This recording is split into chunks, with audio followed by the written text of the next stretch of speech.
It's Hell fine. yeah, we gotta say it all again. Nah, it's okay. We gotta start over. We gotta start. All Everyone, right. everyone delete your Control character Z. sheets. Control Z. Rewind Control time. Z. No, it's fine. For the recording's sake, we've just been talking almost exclusively about advantages and flaws for the purpose of this thing. Kitty!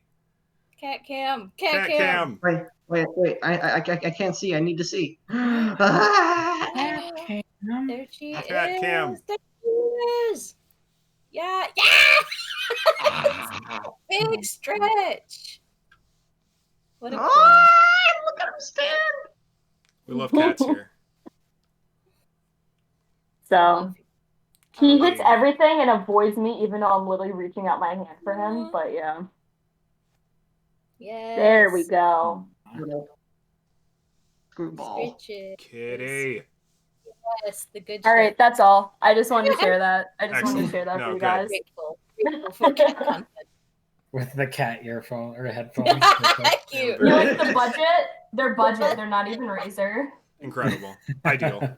I mean, honestly, Razer headphones. What am I? Made of gold? Why pay like $100+ when I can pay literally like 35 for these? Yeah. Can I just get like cat ear like clips that I can put on my Yes. headphones? No, that's totally a thing. It absolutely is. They get recommended to me on Amazon like every single day. All right. Do I need to restate my advantages and flaws for the recording? Nah, Okay. that's just for me. They will come. I'll also have all your character sheets after we're done, so that'll make life easier. Okay, so I have fame. Select subculture knows who you are and admires you. Sports. Sports. Excellent. Haven. Small haven. And library. But also with the flaw, haunted. And Yep. the small haven is the gallery. This is the gallery. Excellent. I have a herd, 3 stars, 7 to 15 vessels, with 2 resonances that I pick each week. Do you want? We can talk about resonances later, but Okay. And I also have status, 1-star status known. But I also have the flaw, disliked. Subtract 1 die from the social test involving any group, in this case, actors. Actors don't like me. Yeah. Just not a fan. Do not think skateboarding is high art. No, they do not. Can't fucking Shakespeare and Ollie at the same time.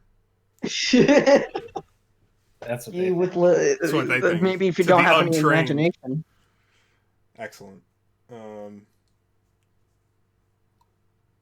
God, okay. Every once in a while, when I'm doing RPG stuff, specifically GMing, I just think of like a character I would like to play in the same kind of setting, and I just had the thought, roller derby anarch, kindred, would be a lot of fun.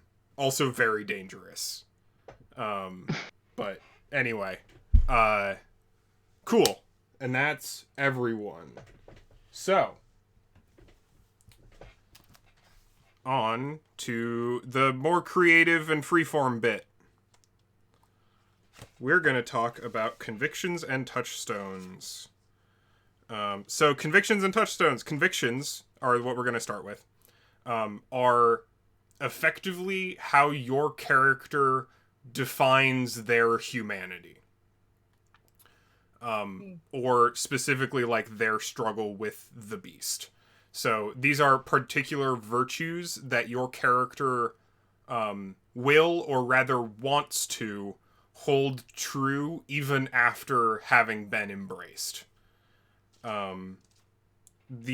are, like, I can give you some example ones. A lot of them are pretty simple.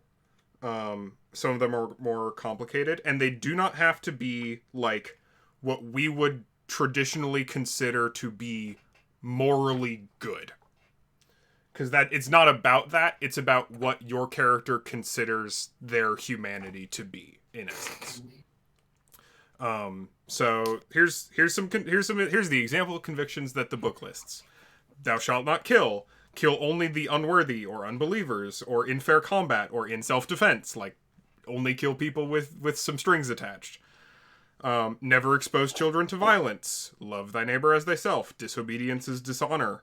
Protect the innocent from harm. Courage is the highest virtue. Always keep your sworn word. The truth is sacred.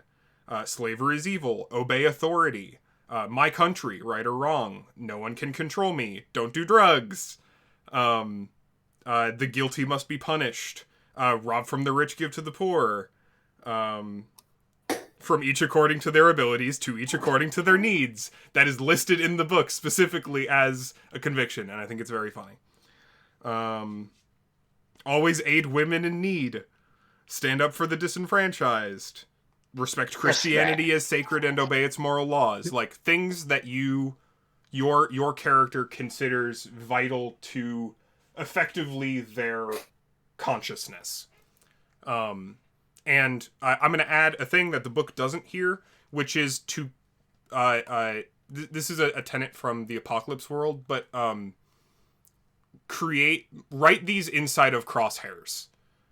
Meaning, like, write these with the aim that you may not want to break them, but they are going to maybe likely be broken.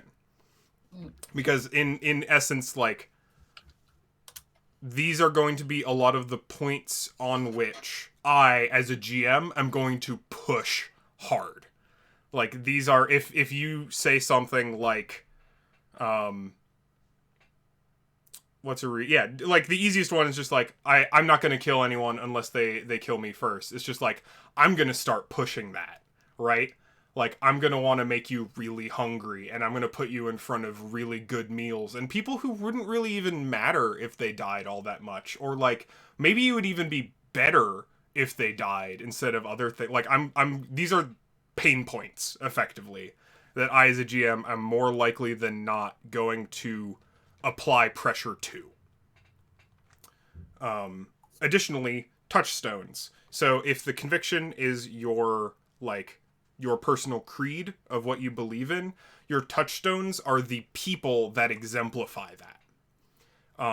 These are not necessarily people you know, though frequently they are.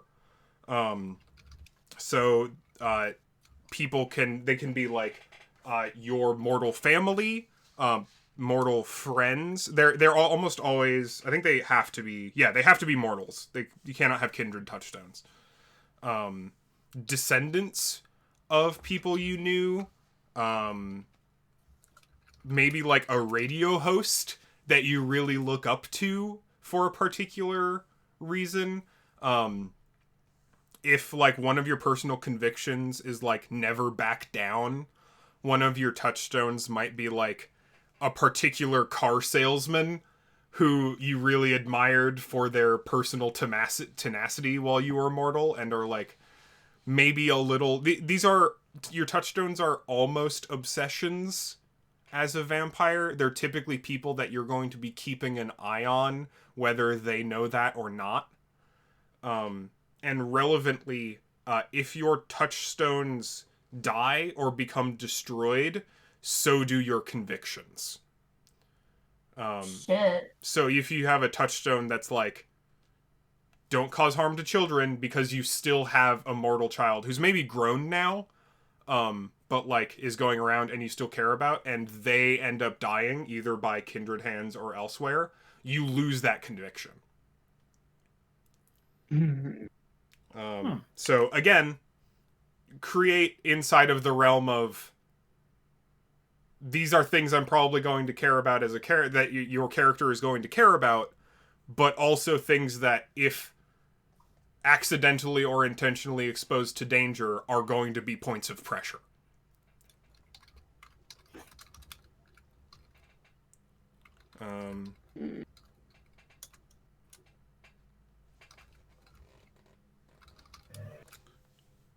Yeah. So you get between 1 and 3 convictions. You get to set 1 to 3, like, lines in the sand for yourself. And you will get a 1 touchstone for each conviction. relevantly, if you break your convictions or the chronicle tenets, which are convictions but for all of us, which is what we're going to talk about next, then you accrue stains on yourself, which are not literal, but kind of they are game mechanic metaphorical. And if you get too many stains, like if you break your convictions or the tenets too much, they will start reducing your humanity. So if you let the beast control you too much, if you break what it means for you to be human, the beast is going to start taking over more and more. So, none may control me. Definitely one of those. All right, That's a good one. conviction.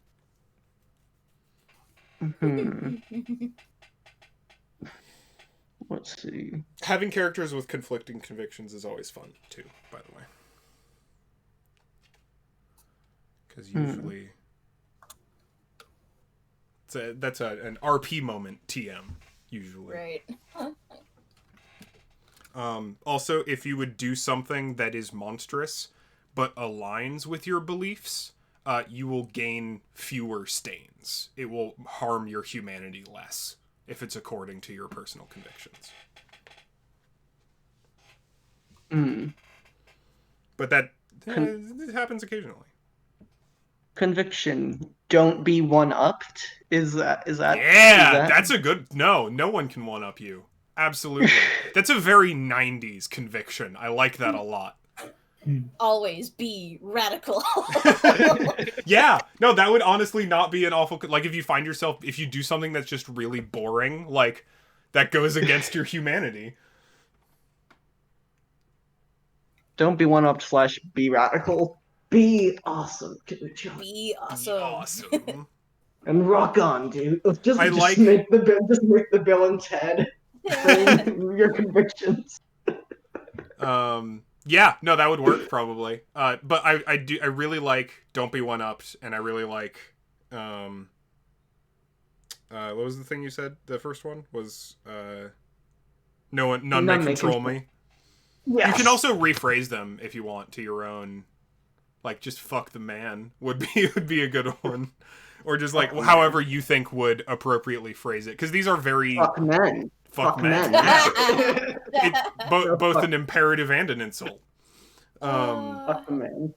Fuck the man. Fuck the man is a very good, very good. That would be a very good phrasing for your conviction, I think. Yeah. Does anyone want any help? Don't be one up is very good. Does anyone want any help? Bob Burnquist, 100% Bob Burnquist. That's the touchstone. Yeah. Is Bob Burnquist still around? Yeah, he's alive. I would recommend not making them real people, probably. Yeah. I think maybe I'd feel a little weird about killing Bob Burnquist for the sake of a Vampire the Masquerade campaign. Mm-hmm.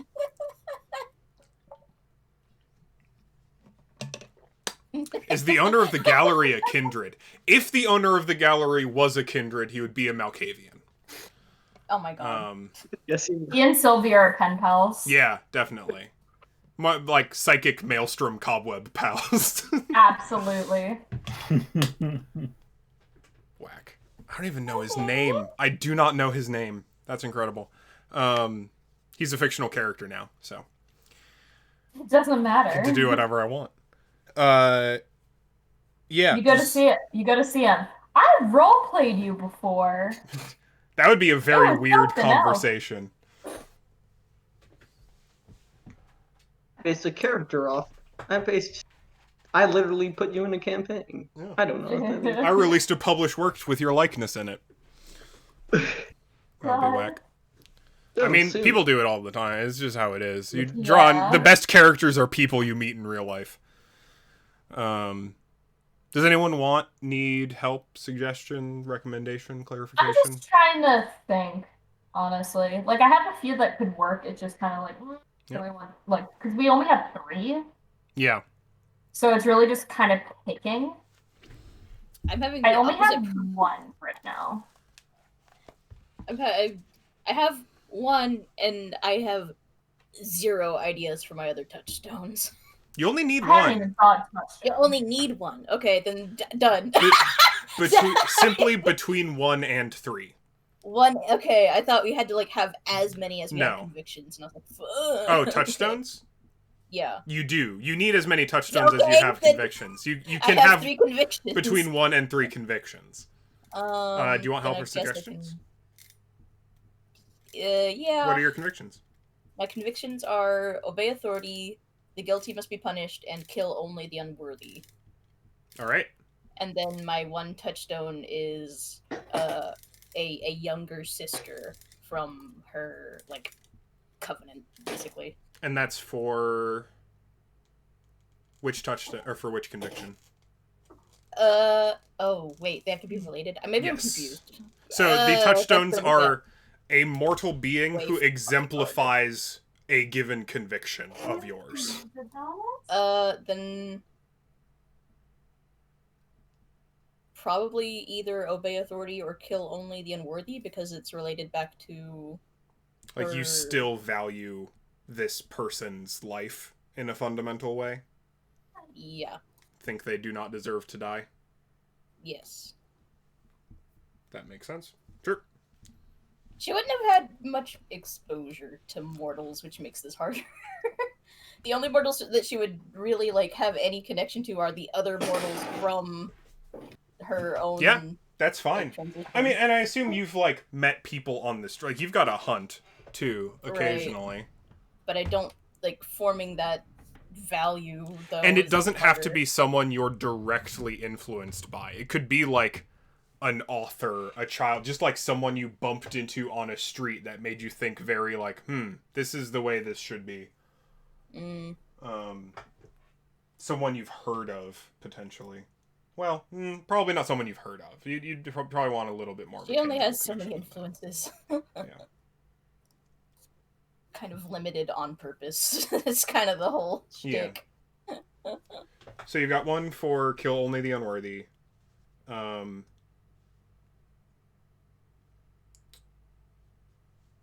For obey authority, is there a particular maybe there's like a I think the church connection- matron, a mortal church matron that you are particular, like even just at a distance are very in admiration of in their dispensation of justice. Lowercase j justice. Yeah, could be. So I'll put like a little sister essentially, and then like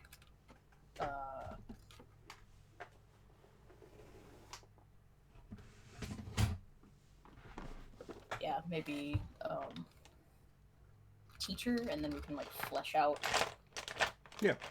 names and such.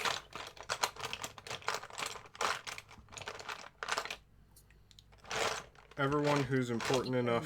For? They don't need to have a ton of like backstory or whatever, but everyone who's important enough to have dots basically gets a name. Right.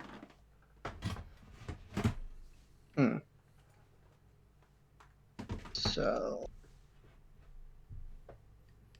Okay, Touch- that seems workable. That seems for a touchstone, if I might, Mm-hmm. fuck the man, Uncle Louis, Uncle Louis Holloway, conscientious subjector to Vietnam, All right. dodged the draft, currently a big street artist in Chicago, Hell yeah. I have a question. defeats government buildings a lot. So, could a touchstone go against a conviction? Like, this touchstone just kind of like, this person believes in the exact opposite of a conviction. Like this person is exemplary of everything I don't like about Yes. this.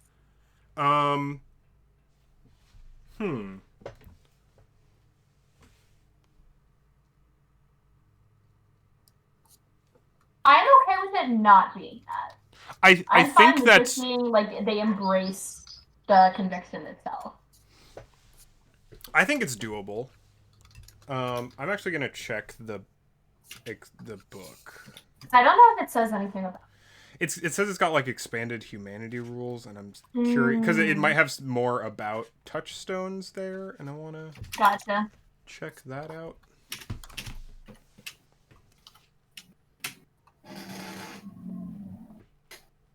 Oh, also relevant, like the word degeneration and like degenerate when it comes to the world of vampire means specifically to let the beast overcome your humanity.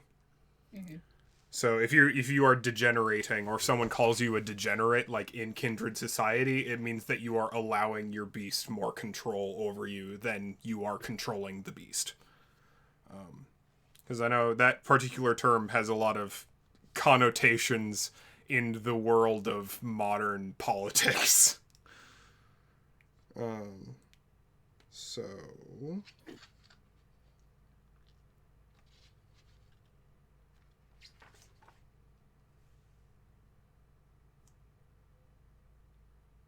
Yeah, so I think you can absolutely let that be true of your touchstone.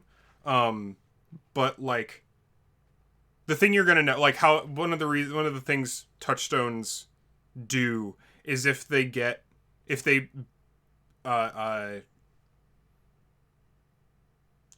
touchstones endure harm, they are going to cause you humanity pain, basically.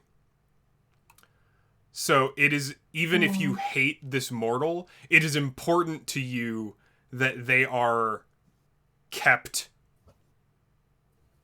safe to sustain your own hatred at them effectively. And I think that's a really interesting dynamic, is like, Love to hate. you like, well, I mean, and that's like a real thing too, is like people sustaining the things that they hate because it makes them feel alive. Mm-hmm. Like, it's an interesting dynamic, and it's a little weird, but I don't see any reason you couldn't do that. Relevantly, if you get so angry at it that you damage it, it's going to cause you even more pain. Mm-hmm.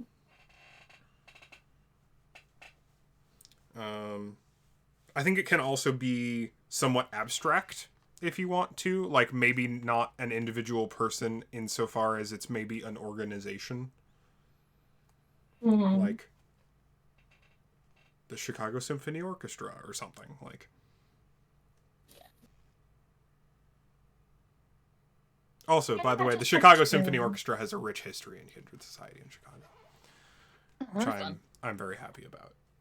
I love the Chicago Symphony Orchestra, and I hope to believe that they are all enthralled mortals under the guise of vampire society, which I think is very amusing. Yeah. So yes, the answer is yes. I don't think I'm gonna be doing it. I think I'm just gonna do the two. Okay.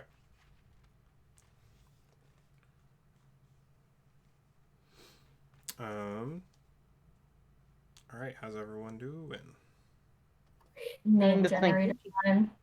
Trying to think of my touchstone for don't be one-upped. Is there a particular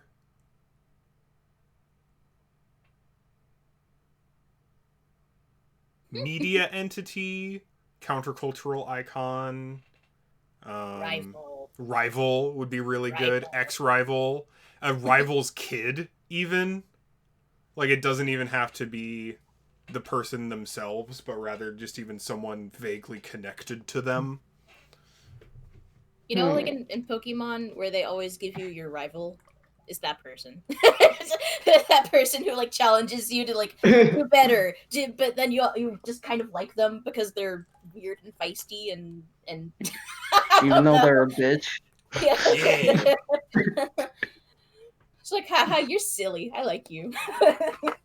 I'm gonna thrash your ass later. We're gonna brawl in the street.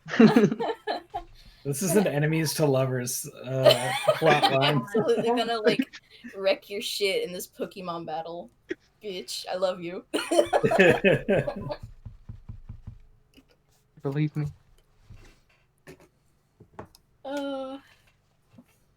I'm I'm as conflicted as I want my character to be. Good. Because the whole thing is like a man of God now feels like he is wholly not, right? Mm-hmm.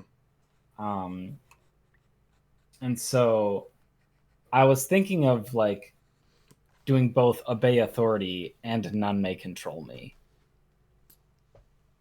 But those You are would acquire a counters. lot of stains if you Yeah. did that, I think. Which, if you want to, but basically any interaction you would have with authority would end in you acquiring stains, probably. Which, if you want your character to turn into a white very quickly, would be a It good is idea. the way to do it. Yeah. Yeah. Especially considering the kind of coterie structure we have assembled for ourselves. Yeah. I'm just. I am. Okay, like honestly, so as a vampire hunter, one of your convictions could just be vampires are evil. Oh, that's true. Mm, Your touchstone could just actually be your like master. Yeah. your side. Well, That I your already side. have. Yeah. Not the sire, but like Sire Unknown, like yeah. it just like yeah. Yeah, because your master is technically not any kind of like mechanical person yet, I don't think. Nope. Yeah, that would I think that would totally work. And I think that one, that is a conviction that's also fairly flexible. Yeah.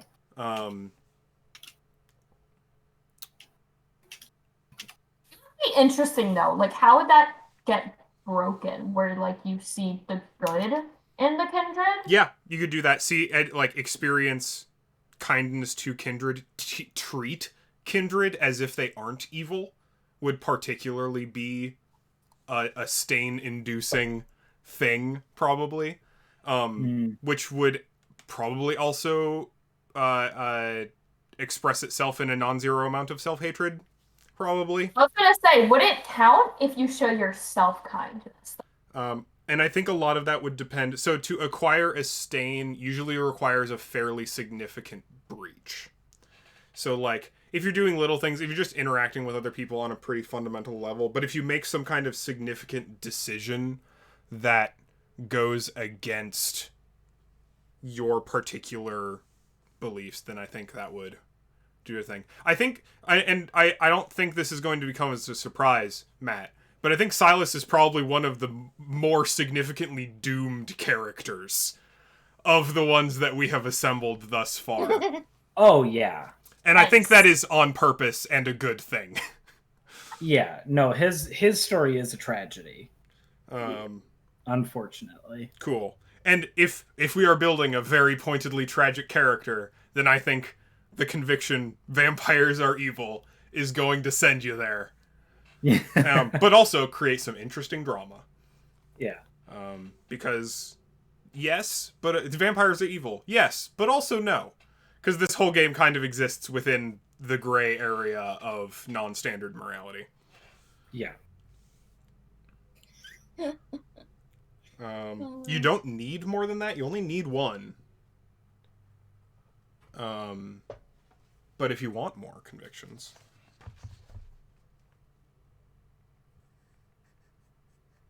The other thing that I kind of was thinking is like courage is the highest virtue. Like he is going to be faced with a lot of difficult things, and I think probably already has been. So courage in that is yeah, that's a good one. I think that's a good combo. Like, you didn't become a vampire hunter by being a coward. Yeah.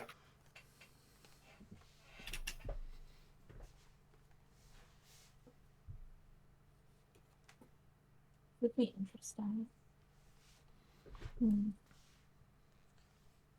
Could I do like my father was part of this organization too. Absolutely. Or something like that. Are they still alive? Probably, yeah. Sure. Family members are usually the easiest when it comes to touchstones. Sadly, it's the hardest for me. That's 'Cause I have true. to You were make up born 2 centuries ago. I have to make up completely new characters. I did, but I just shout out to one of my touchstones whose name is just Mama. Yeah? Alright. That's it. What are your convictions? My convictions are I shall always repay a debt with Okay. a touchstone.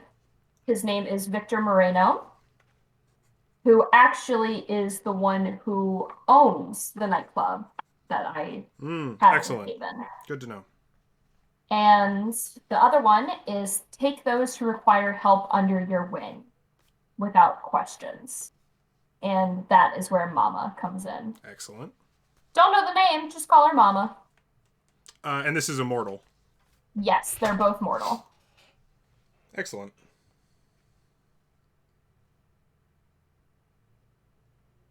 I'll write Victor's name in just.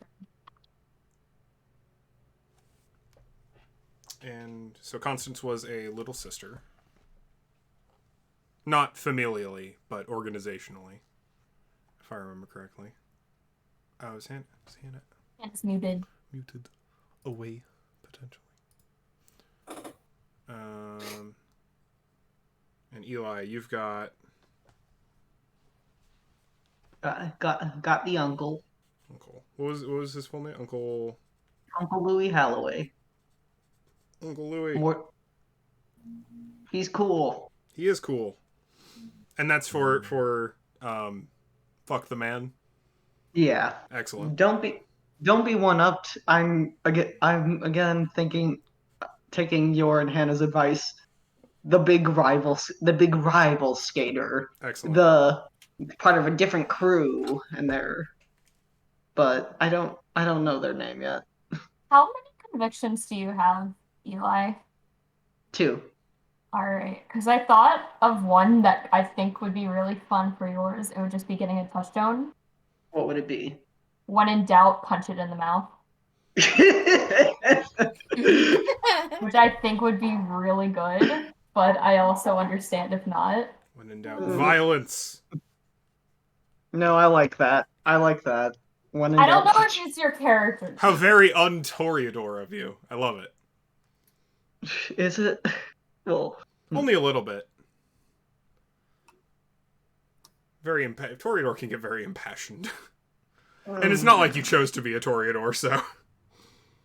None of us really chose to be this. I did, but that's You were also... Constance was also groomed, so... Fair. limited choice, but still a choice. Agency is questionable. I just think it would be funny, but I also understand if it is not. If it's a conviction, then you're going to... It's basically something that you're going to want your character to follow on kind of a fundamental level. okay, I will modify it to this, because disrespect... what's a good way to shorten this? Disrespect can only be answered with violence. Snitches get stitched. Yeah, snitches get stitches works. Maybe a little non-specific. Disrespect. You just... Disrespect equals retribution. Disrespect, more like death. I don't know. There you go. Perfect. Disrespect requires retribution. Talk shit, get hit. Talk shit, get Yes. hit. Talk shit, get hit. Talk, yeah, that's good. Excellent. That's pretty good. Okay, now I have to think of 2. B. I for some reason I'm just thinking their name is Baba now. Baba for don't get one up. Baba. Baba? Ba. La Baba Yaga? No, Babalala. I don't know last name. I don't know the last name. I didn't know we had Baba. Lalafell in this fucking game. But, Oh god. No. No. Please no. I'm here to tell you about Final Fantasy 14 and how you can play for Their free new up to extended level free 60 trial. with the new extended free trial, including the Heaven Sword DLC for free. all right. Baba Vera. Baba Vera. Baba Vera. That's the rival. All They're right. fuck them, but also, god damn it, they're so cool. They're so cool. They make Yeah. me want to be cooler. Actively want to make me want to be cooler, But fuck them. but also fuck them. They're also probably in their like 40s Yeah. at this point. Yeah. They're All the the Tony Hawk equivalent. and talk shit, get hit. Probably a Bruja, probably like a Bruja acquaintance or something. Have to be mortals. Oh, have to be mortals? Have to be Okay. mortals. That's why this is so hard. Hmm.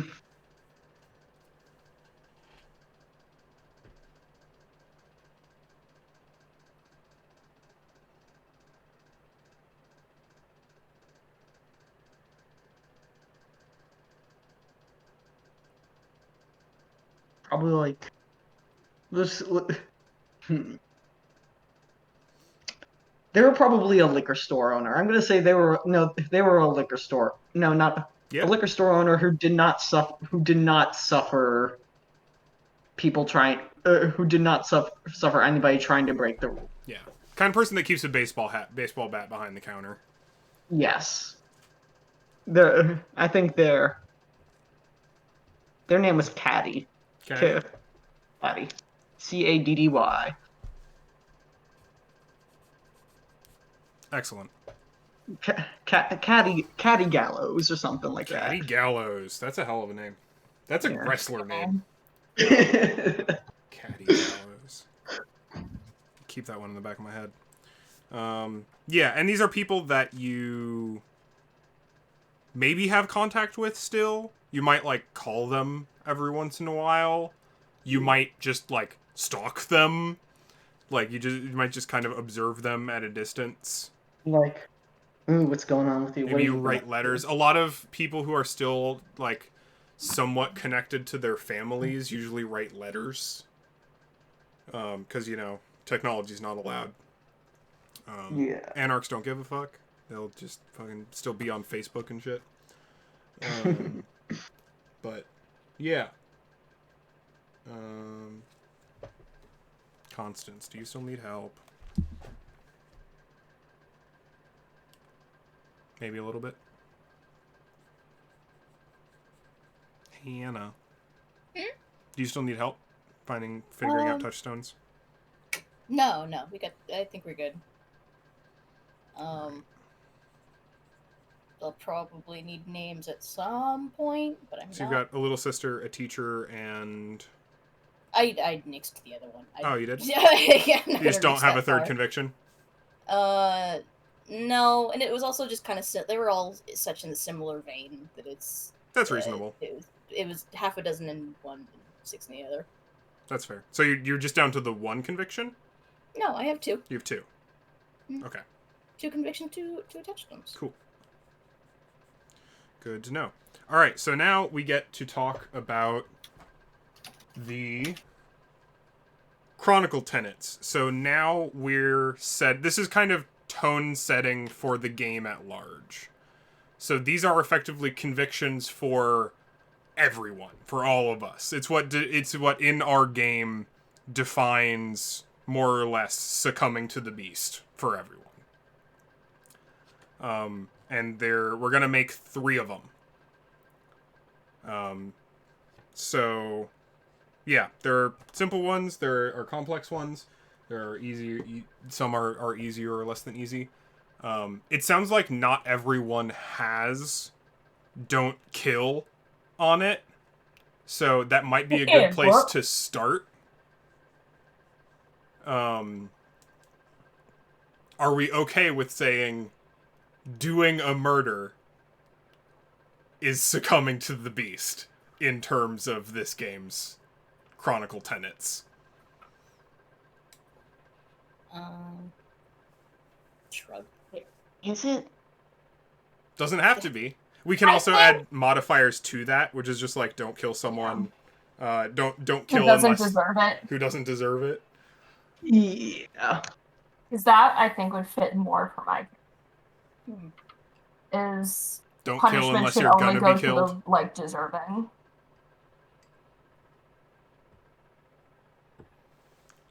We can pick other ones. The three that the like sets that they have examples of are humanist, thou shalt not kill save in self-defense, thou shalt not rape or torture, thou shalt not harm the innocent, or justice, never kill the innocent, be your own, never submit without a cause or nothing.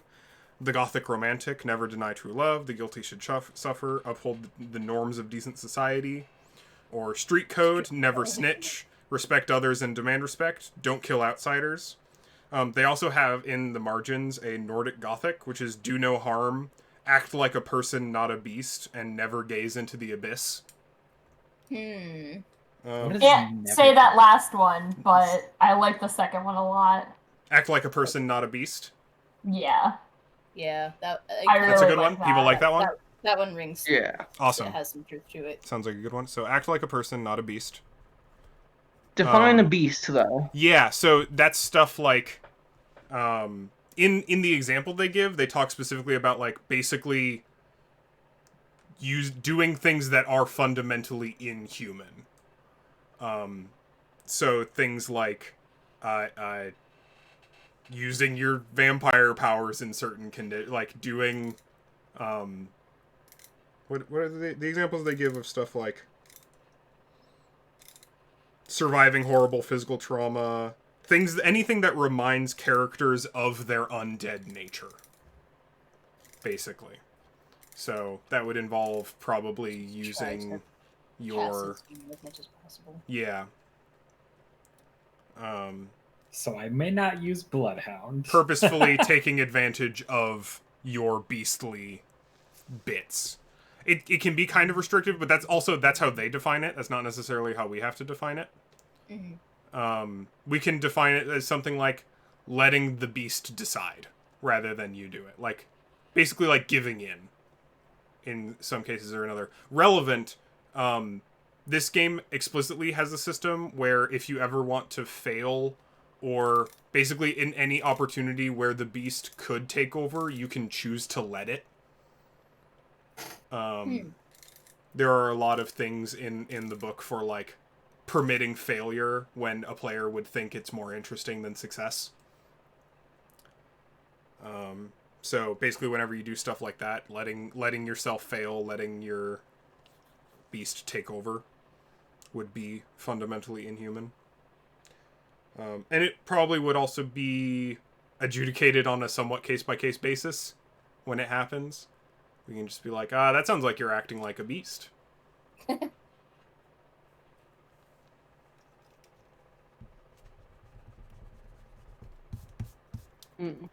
How do we feel about it? So, still okay with act like a person, not a beast being one of our tenets? Yeah. I still see some merit in that. Sure. Cool. Alright, what is the proper terminology for it? Act like a person, not a beast.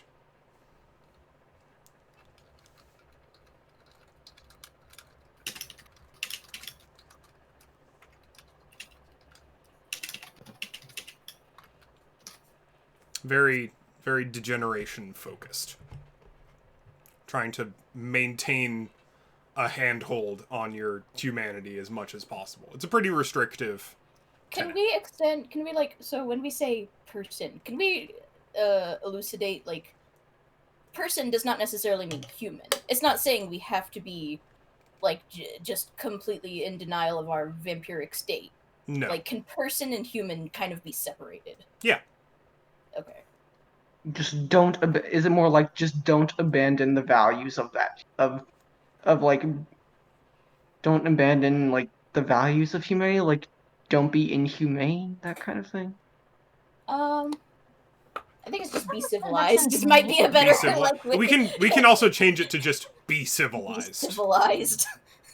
Because that's maybe a little bit more definable. Mm-hmm. If that sounds okay with everyone. That is also going to be somewhat dictated by the social circles you are inside. Right. But for the most part, yeah, I think that's reasonable.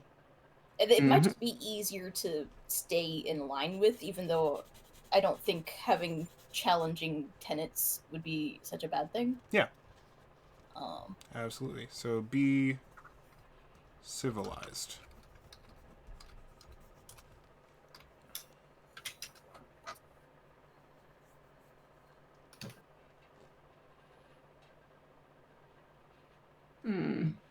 We have to pick a lot of these, right? 3.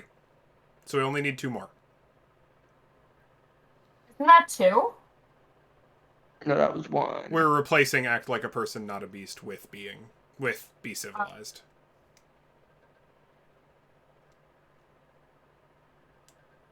Should probably do one healing. I think a harm-based one would be appropriate, potentially. Because I think that makes sense to me. I think that is a pretty decent expression of vampirism and monstrosity is the inevitable desire to do violence. Because you can feed on people without inherently harming them. Right. Yeah. It's just harder and isn't as good. Like, thou shalt not kill for killing's sake. Yeah. Don't kill unnecessarily. Yeah. Is that not restrictive enough?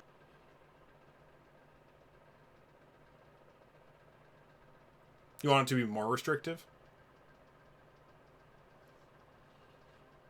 Or Potentially?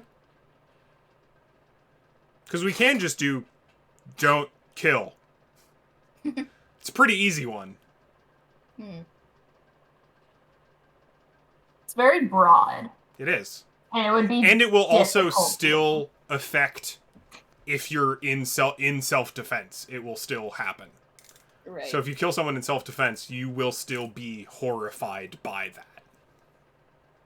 Or not stained, rather than necessarily horrified. It will affect your character mechanically.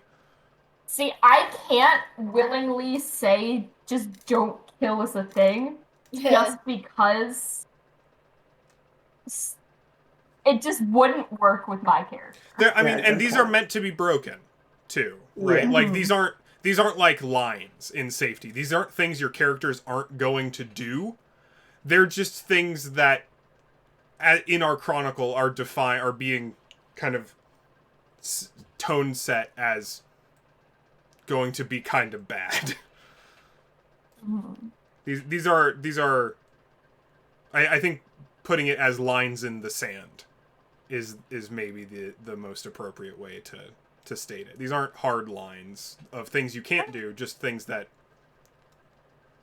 are going to affect they're going to have an effect specifically on your humanity. And you can acquire some like if you're regularly gaining stains every session, that's probably fine.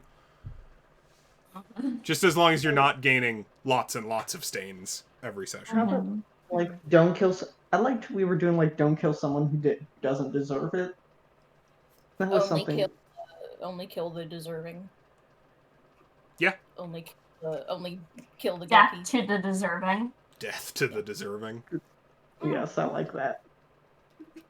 I can jive with that. Death only to the deserving. Yes. Sure. Death only to the deserving.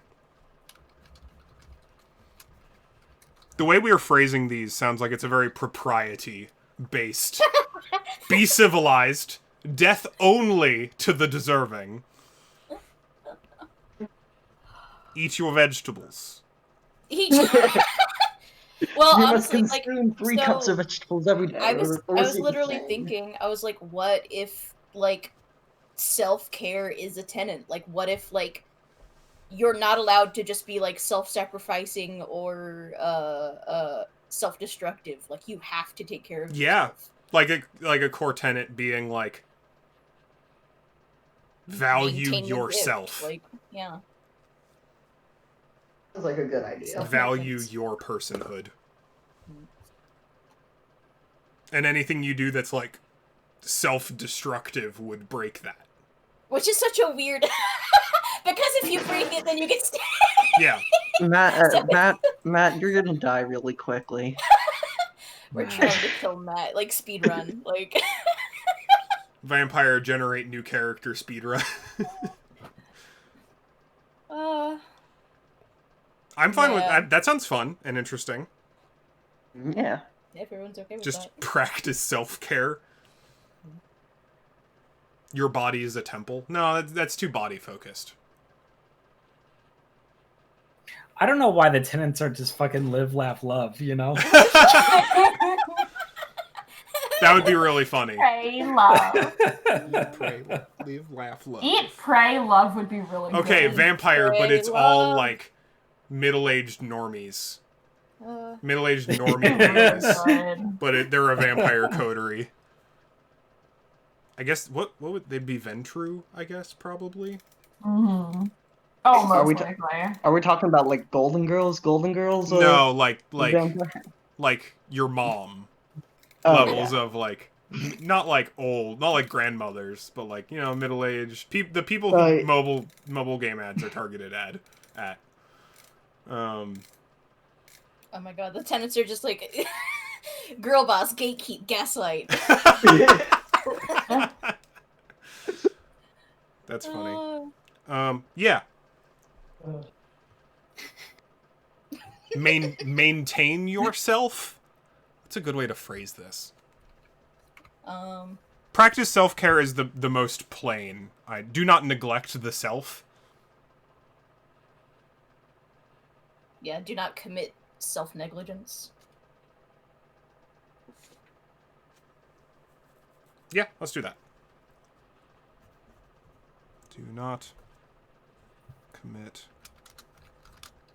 self-negligence. Spelling. All right. So those are our tenets. The tenets for this chronicle are: be civilized, death only to the deserving, and do not commit self-negligence. Which means that I'm probably going to be pushing you to commit self-negligence. And also kill. And decivilization. Alright, it's time. Sea of time. So, we decide if the coterie is... So, our coterie split is what's going on. So, most of you are going to be neonates. Which means you're 12th or 13th generation. So, you'll... Wherever it says blood potency on your second sheet... if you see where that is, like the dots, your blood potency is 1. Yeah, 1 in blood potency. And you're going to get 15 XP to spend however you want. There's a little chart of how you can spend XP on 137 in the summary. So you get 15 experience points to do whatever you want with. And... Caroline. And then there's me. Caroline, you're an Anslay, so you're going to be 10th or 11th. You're going to have a blood potency of 2. Epic. You've already taken your 2 bonus advantages and flaws, right? Or yes, not? I should have. Okay. So you have 4 points in flaws and 9 points in advantages. You're going to go down 1 humanity. Perfect. And you get... So my humanity should be what, 6? I think it's dependent on your predator type. If I remember correctly. Alright, it's not letting me re-pick my blood potency now, which is kind of evident.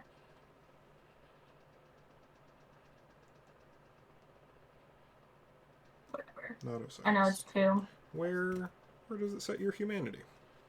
Because I don't remember if I've already done that or not. Because mine's set right now to 6. I'll be right back.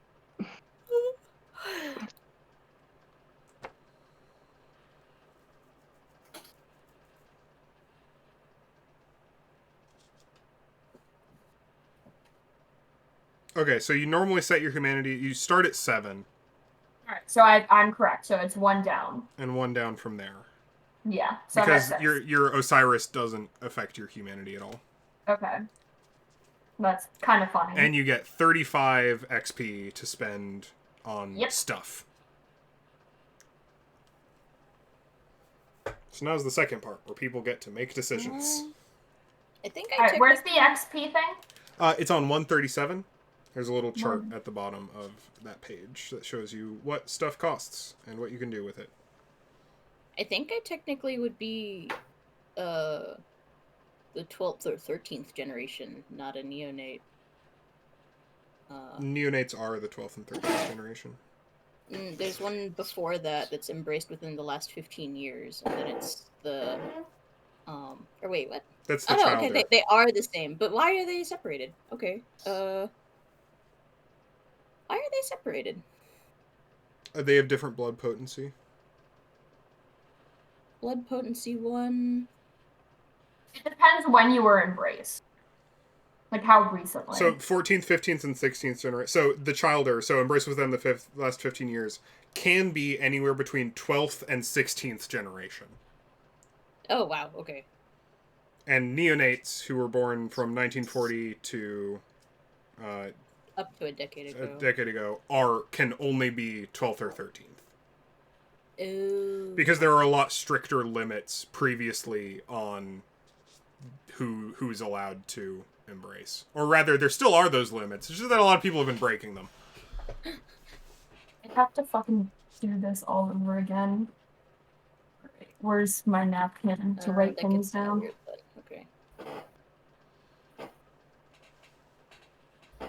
So even if you're... we're saying that everyone in this coterie is either 12th or 13th, except for Caroline. Me. I'm special. Who's old. I'm special.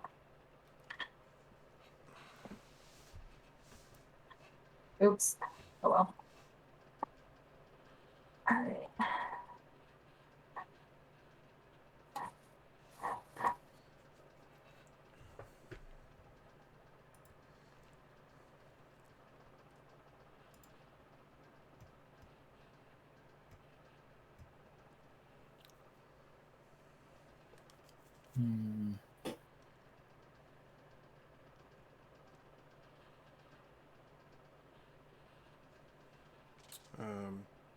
Since a lot of that isn't particularly relevant to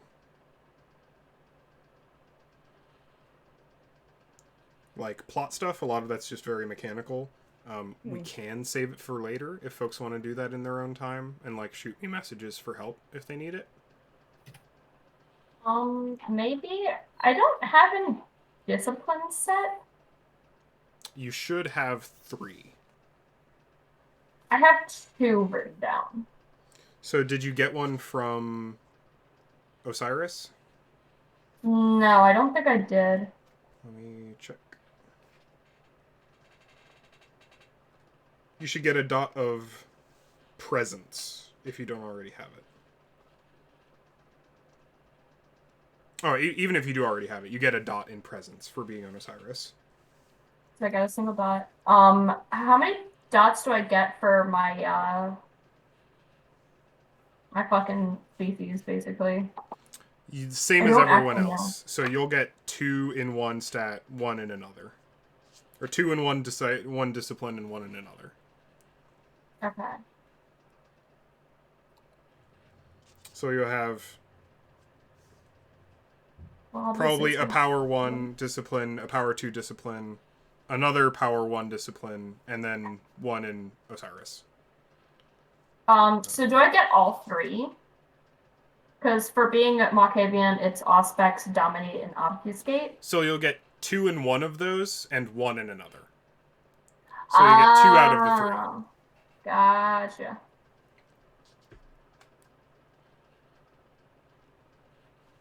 Cool vampire So I have powers. 4 disciplines, basically.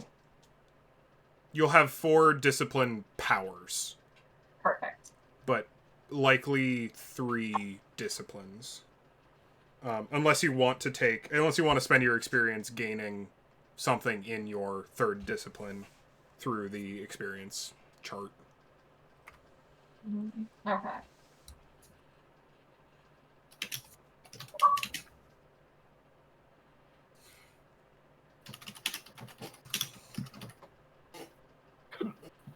Excuse me. We're in the fun, dry parts of session 0. Many mechanics.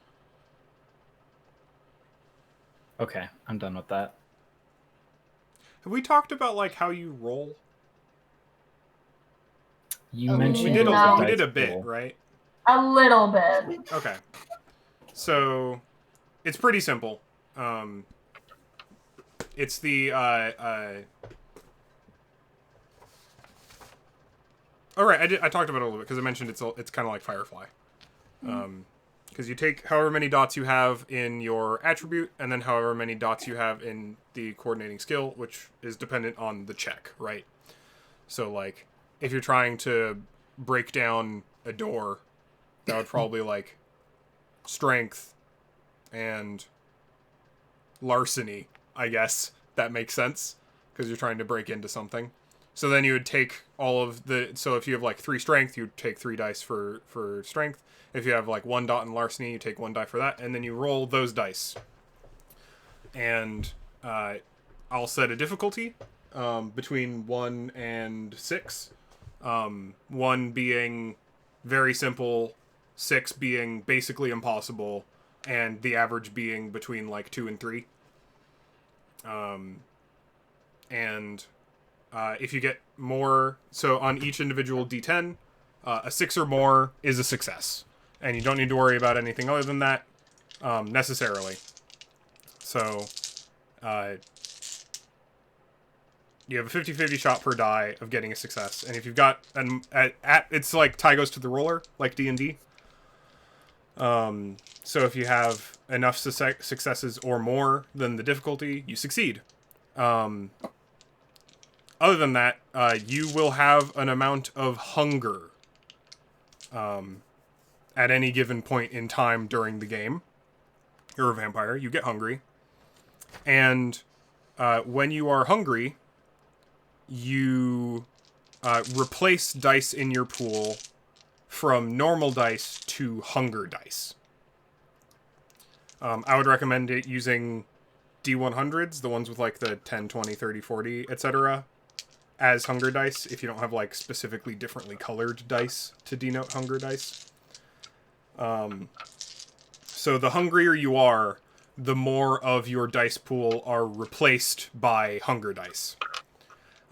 Which doesn't affect your ability to succeed at all, necessarily. But in addition to the hunger dice having the normal ones, the ones matter on hunger dice. So if you roll no successes and also a 1, which is like a crit failure, on a hunger die specifically, then you have a bestial failure, which is effectively a crit fail, where not only do you fail at whatever you're doing, the beast takes over. And is either going to run away, wreak havoc, get insulted. Something's going to go wrong, and the part of you that is vampire is going to decide how it responds to your failure. The other thing is crits. So if you roll 10s on your dice, those are crits. For every pair of 10s, it counts double successes. So, for example, if you have 2 crits, that counts 2 10s on your dice, that counts as 4 total successes. And that only counts for each individual pair. So 2 crits, 2 10s is 4 successes. 4 crits, 4 10s is 8 successes. 3 10s is 5 successes, because it's 1 pair plus 1. If you crit succeed, but the crits, at least one of your crits, is on a hunger die, you have what's called a messy critical. Which means you succeed, and you succeed very well, but the beast does it. So if you're trying to like pick a lock and you get a messy critical, the beast takes over and tears that motherfucking door off its hinges. Usually, most messy criticals are a complete success with some unforeseen consequences.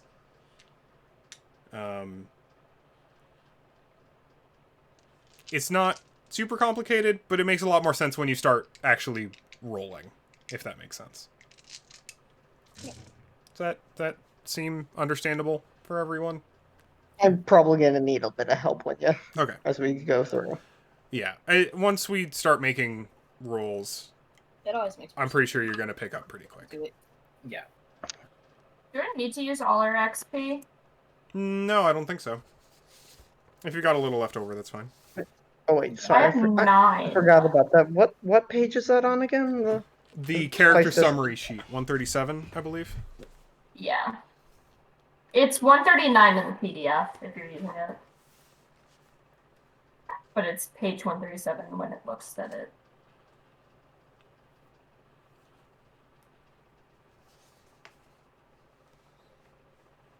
Okay.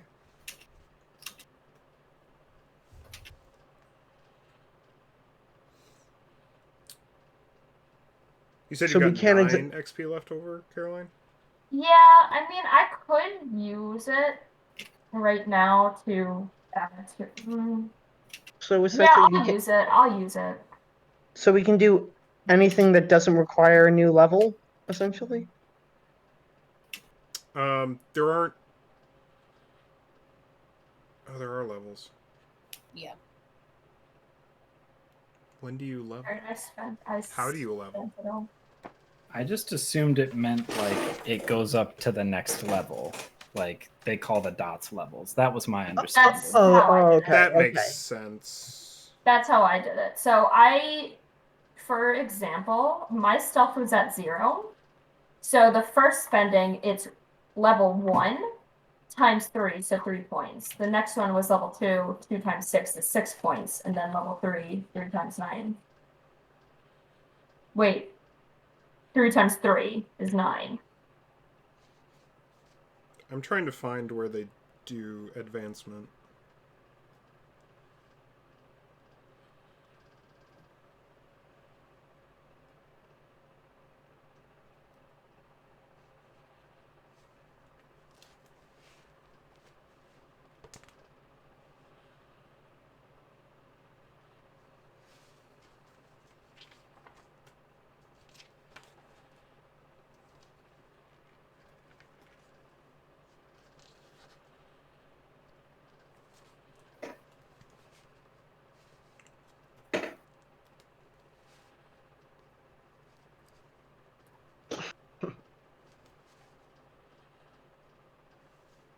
I guess I assume that by times level they mean level of the thing,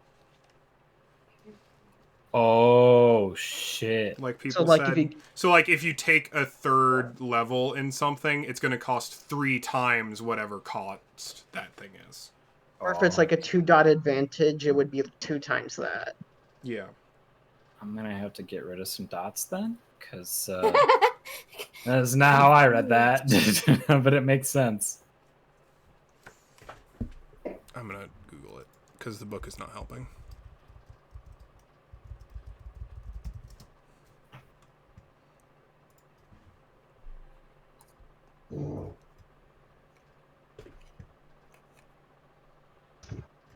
Yeah, that makes sense. Hmm.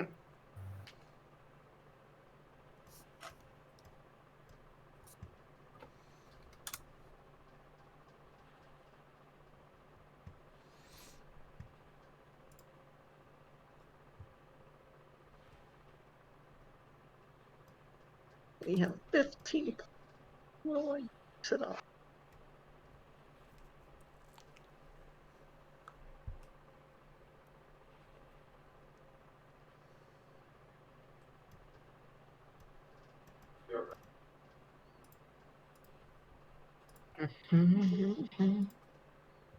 Yeah, that was worth it, regardless.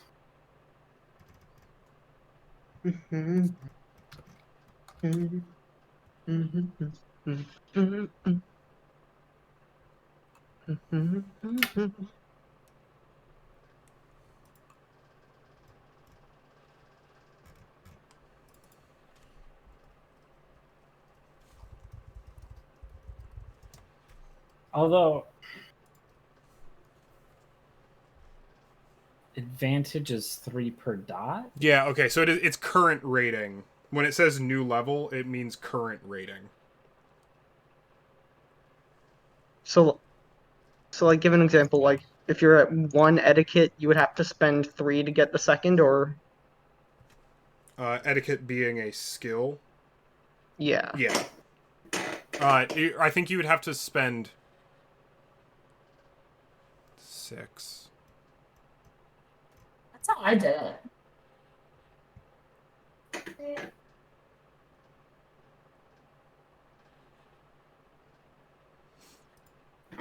God. Vampire, please.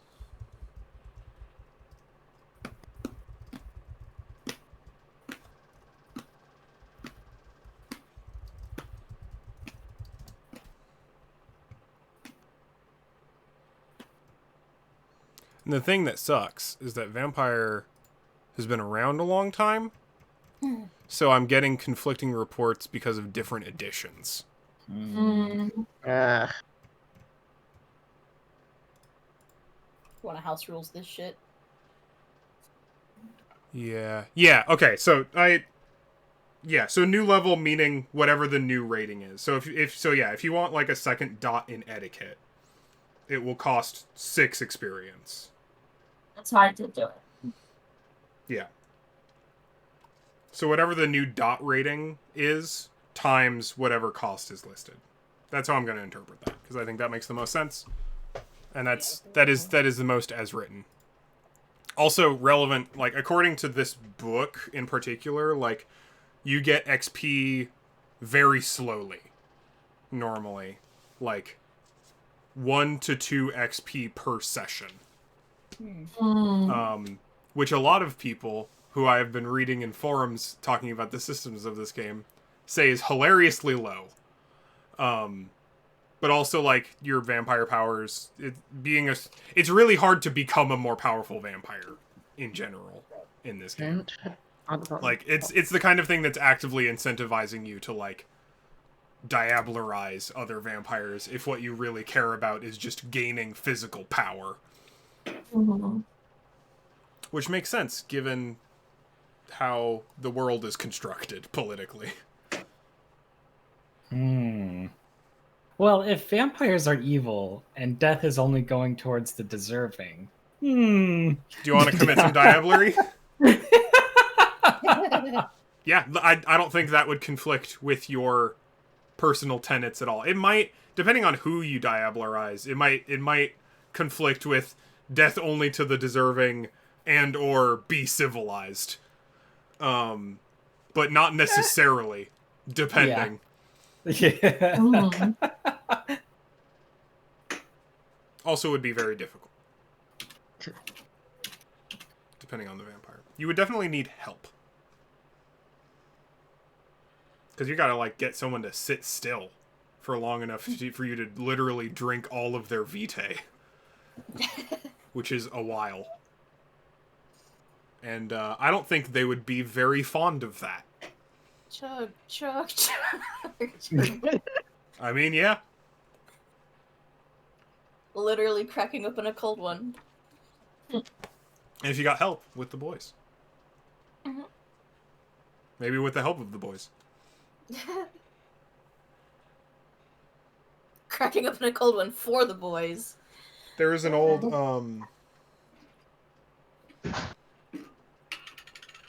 there was a D&D game that one of my friends did, and they talked about with me, where it was like a mystery setting, and like there were just like young children getting murdered, and specifically like split open all over town. Oh my god. And there were these like ice-based elder gods. And when they found the cultists doing it, the cultists were just like, no, we're cracking open a boil for the cold ones. Oh my goodness. It was very funny. The cold Cracking open a boy for the cold ones. Anyway, XP spending. How are people doing on that? Do you want help? Do you need help? Do you want to do it later? I'm done. You're done? I've done it. You're done. Hannah, how are you doing? I'm good. You're good? Eli, how are you doing?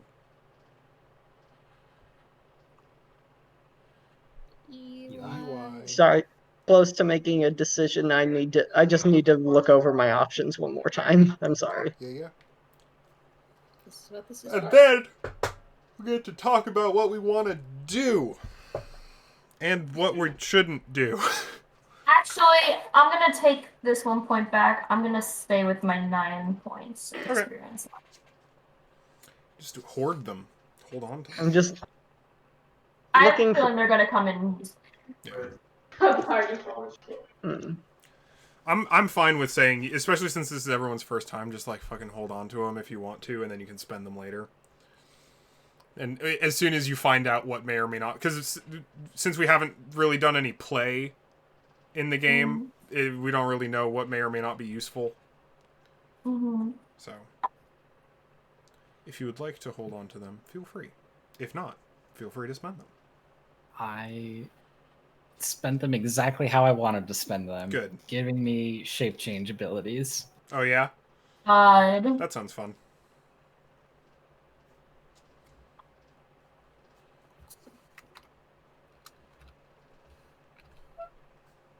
Do you know what page the disciplines are on? That's what I'm looking for. I'm having Yes. trouble. You are looking for page 243. Is there a particular domain you're looking for? Celerity. That is on 252. Awesome. Gotta go fast. Hmm. Sal drinking that go fast juice. And I gotta. Did y'all see the image I posted, which was the magic item called juice that makes you explode? Yes. Yeah. Yes, I saw that. I thought that was very silly. They're breaking down my will. I want to play D&D again. It's fun, Cole. You Yeah, can I do it. know. I know it's fun, Eli. Fun, Cole. Don't you want to have fun? Don't you want to have fun? Aren't you tired of playing horror? Don't you want to just have fun? Aren't you tired of drama? Don't you just want to kill monsters? My three Just like disciplines, presence and the potence. thrall of Kyla is calling. Depending on how this goes, we might.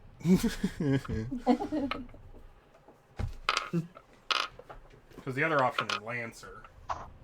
The other immediate option is Lancer. Which I know people also want to play a lot. I do really want to play that.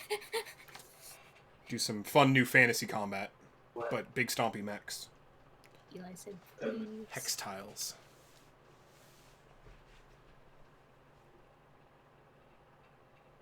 Also, apparently it's, like, not too bad to play in Theater of the Mind. Like, you don't really need a map for it too much. That's nice.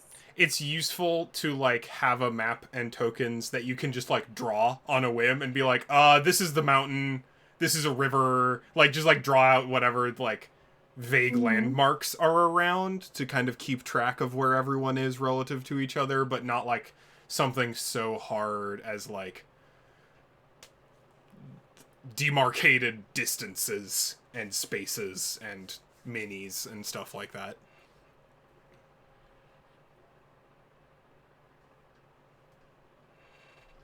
Let me know when you're good, Eli, and we can talk about stuff. So I've got the two major sections of the session 0 that I think we should do before getting into play are safety stuff. I have a lot of capital C content warnings that I think we should probably go over before playing, and then setting stuff. So like, how do we want our Chicago by night to be? And kind of doing a little bit more setup insofar as the characters and how they're connected and where we're going and what the climate is currently in Chicago and what we're kind of a direction for what we want to be doing. Mm-hmm. All right. Yeah.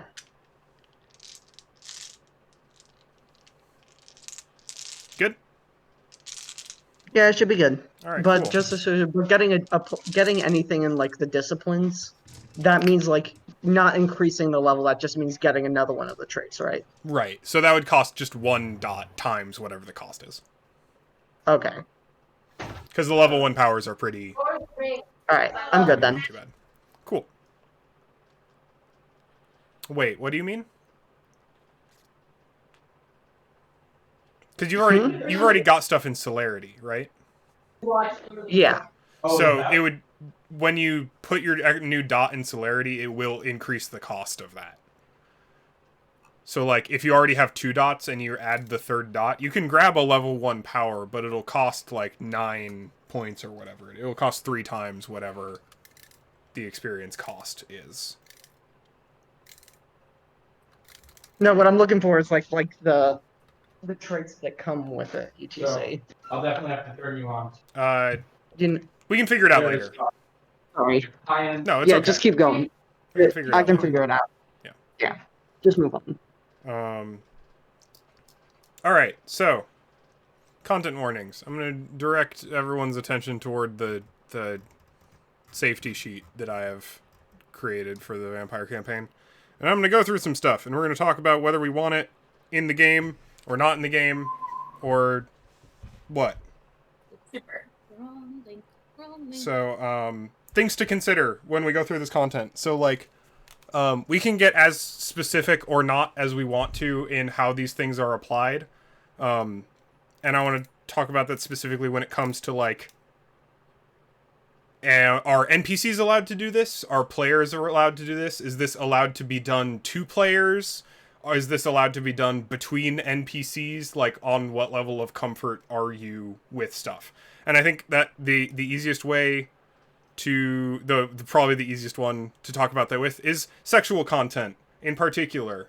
So I am what's the word? I think including I am 100% here for explicitly including sexual content in this campaign in particular.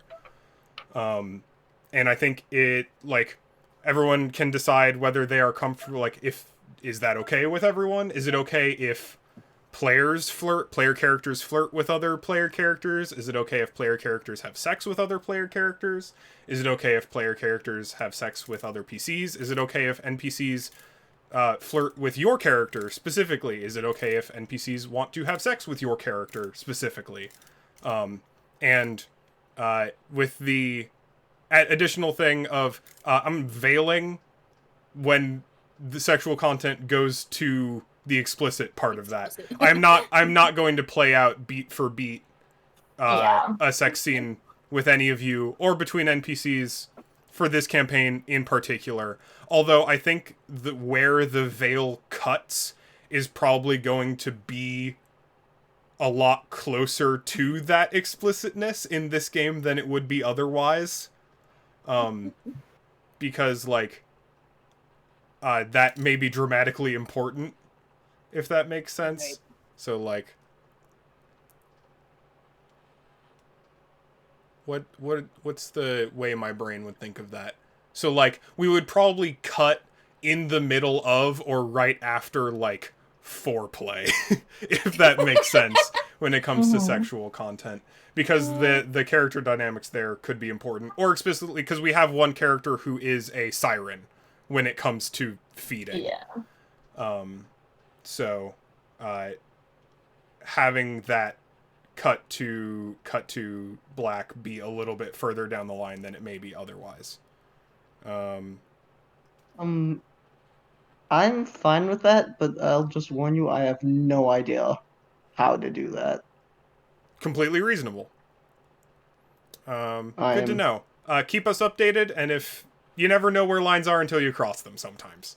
Yeah. So Thank you. keep And an eye like, on. even though I am a siren, I'm definitely playing more into the fact that uh it's less about the sex and more about just luring people in with her like innocence, Yeah. appearance, beauty. It's less about the sex. People and more rarely about- survive to the To getting that to point, see your so- body part of things. It's kind of a Nice. Or maybe not survive, but rather like you usually bite people before that. yeah. Also relevant. So like matters of dubious consent. There's a lot of mind control in this Yeah. system. So how do we feel about vampires mind controlling people into having sex with them? I think I'm fine with it in concept, but maybe not to any of us, the player characters. So, yeah, that's reasonable. Like, so, like, so not okay for one of my NPC vampires to attempt to dominate one of you into having sex with them. Yes. Right. Yeah. All right, that's completely reasonable. I'm gonna put that on the list. No dominating PCs for sex. How about dominating in general? Is it okay for other vampires? Is it okay for me to like inject thoughts into your characters using dominate? Sure. Yeah. I'm okay with I'm it. okay with that. Okay. I think that'd be actually kind of interesting. Yeah, I think that would generate a lot of like good conflict. Sure. Is it okay if a PC uses dominate on an NPC for sex? Not that I'm not sure if any of you would do that, but I think it would be important to talk about it in the first place. Hmm. Would people be comfortable with that? Would people be uncomfortable with that? I trust you to know to be respectful when it comes to it. So I trust you to do that. Yeah, I don't think I would tell other people not to use their abilities. I kind of trust that we're not really gonna like go that route, but it might be worth it to be like, maybe kind of a gray area, just sort of like It's yeah. fuzzy. I mean, I could see Sylvia doing it, but she only does that with like people in her herd, basically, Right. and she knows that honestly Right. they would be consenting. Context. Like with the context, she wouldn't do it with people she doesn't know, or they could give like proper consent for it. Sure. She sees it more as like other people's kind of like fetish thing than it is just for like her to get off, basically. All right, reasonable. So as long I'm also fine just like completely veiling that, where it's just like she does it, but we don't know what said, what so done. maybe we put it on like an early veil Yeah. of like PCs dominating NPCs for sex. Cool. So yeah, so DubCon in general. So like Fuzzy, we're not doing any no mind controlling PCs for sex because we've decided that is icky, which is fair. That's it's a little. It's a very standard line for a lot of vampire games. Kink. We're gonna talk about kinks for a little bit, because it's kind of it's a relevantly big deal in like the vampire canon, largely because it's typically like kinksters are the kind of people vampires are more likely to feed on.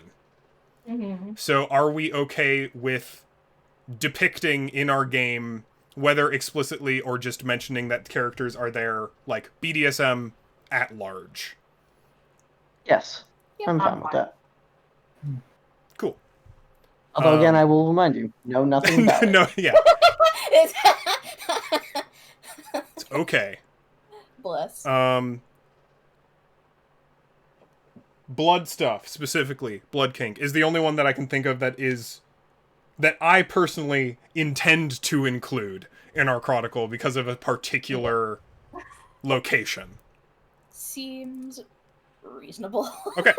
It's just kind of, yeah. It's par for the course, baby. It's, All right. Debauchery : allowed. All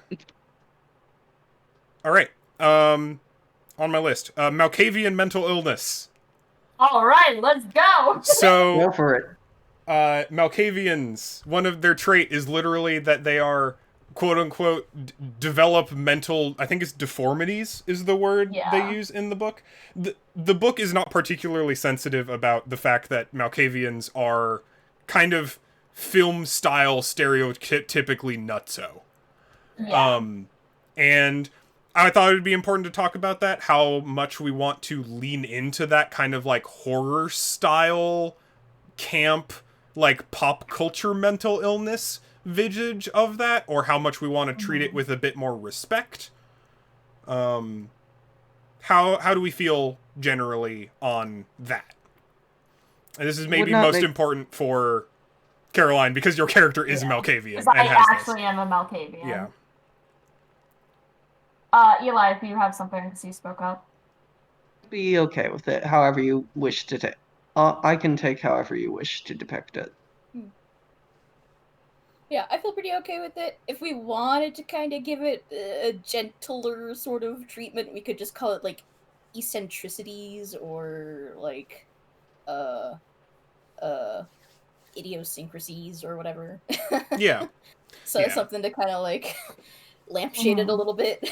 That's fair. But otherwise, like it's whatever. It's a stereotype. It's fun. Yeah. It's and I do mean like it's a trope. Yeah, the Malkavians, like the Malkavian mental stereotype is they're like capital C crazy, right? Like and all the full schizophrenia. Exactly. Full, like yeah. And all of the like caricature stereotypes that involves. I don't mind playing into some tropey nonsense. Okay. Cool. I'm fine with it, but I don't want to see any sort of like fish Malkavian sort of things. You know what I'm talking about? I'm not, actually. So a fish malk, or fish malk is as they're called, is basically a Malkavian who's like basically comes up, slaps you in the face with a fucking salmon. Oh, it's like that is like the trope of Malkavians, where it's like you're full random like OMG so random. Okay, yeah. I cannot stand that kind of Malkavian. Absolutely. No, I'm here. Yeah. That's not how they should. That's silly. Yeah. Which is why I took Sylvia's character so differently than how a lot of Malkavians are normally played with, like DID or schizophrenia or like massive paranoia. Joker-esque. Yeah. Very Joker. Yeah. So it shouldn't be like being a Malkavian is not fun, and it shouldn't be treated as if it should be. Is my thing. Absolutely. Yeah. Okay, cool. That helps me a lot to kind of set the tone for how I want to play Malkavians in this setting. Like, it sucks. It's obviously there, like having your brain exposed to the dark secrets of the psychic world of monsters sucks. But it doesn't turn you into the Joker. It doesn't. Yeah. You don't Jokerify just by being embraced. Yeah. So, awesome. Good to know. Everyone takes it differently, but like that is how I like to see Malkavians, at least from what I've seen in like other media for vampire. It's also just more interesting. Yeah, it is. Like that's actually given me a lot of context for like how I like now I genuinely want to put more Malkavians in this game and make them interesting and because I like that. Tragic. They're tragic as fuck, and people want to do it because they're just like, oh, I can play off with being like dark like type who has like multiple personalities. No, that's not how it really is. I spent so much time researching Malkavians. Just putting that out there. Yeah. And yeah. That's great. I imagine playing a Malkavian who's like actually like plural, like has DID, has real like a real actual expression of DID would be hard and interesting. But also I can see how that could go very wrong very easily. You would have to be It's a also- very yeah. skilled role player. Yeah, or have You have to intimate do it- experience. Exactly. And I don't have like Sylvia's kind of like superiority complex. Like obviously I don't. Yee. But I'm still like I've done a lot of research into it to at least try and portray it to the best of my ability. Rad. Okay, good to know. Cool. I have put other lines, fish slap Malkavian depictions. It's literally titled here, I'll put it in text for voice, like it's literally called fish Fish mouth. mouth. It's to such extent that there is a particular pop culture term for how it's played. If you Wow, look yeah. up a fish mouth, you'll learn all the stories. That's really unfortunate. All right, good to know. There's an image. I'll put the There's an first image. definition. Their first definition is this. Stereotypically wacky. Ooh. Okay. As soon as you say otherwise chaotic neutral, I'm just like, oh, Yeah. okay. Yeah, Yeah. especially in like the RPG sphere, that adds a lot of context for me. Mhm. Ooh, that's unfortunate. So that's how quite a few people play Malkavians. All right, good to know. We've already talked about dominate quite a bit. So dominate for non-sex reasons, we've talked about that's okay to do two players and 4 players to do. How about players to do with each other? Is it okay if you want to try and dominate each other? Consent is an important thing. Yes. Meaning that you would want someone to like ask you first if that's okay? Yes. All right, cool.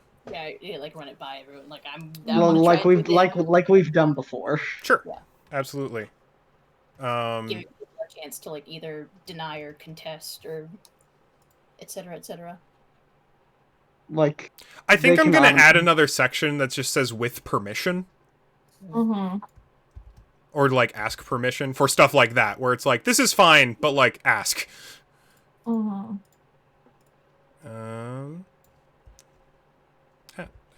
Ask first.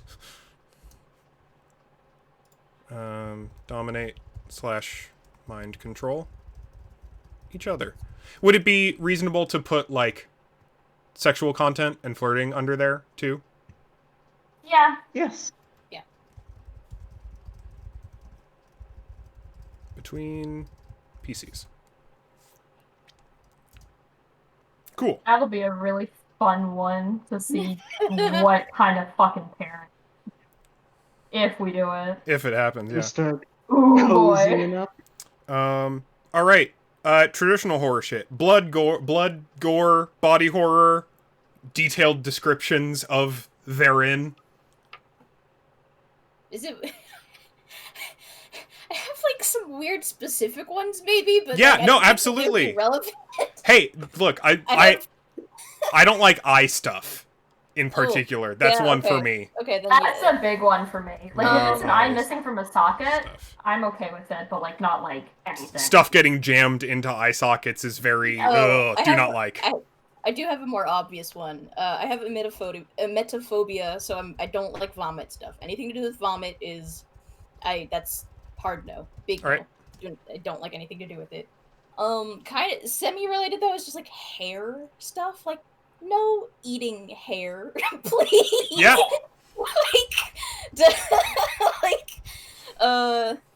Or like, yeah, no, those are kind of the big two. Those really squeak me the fuck out.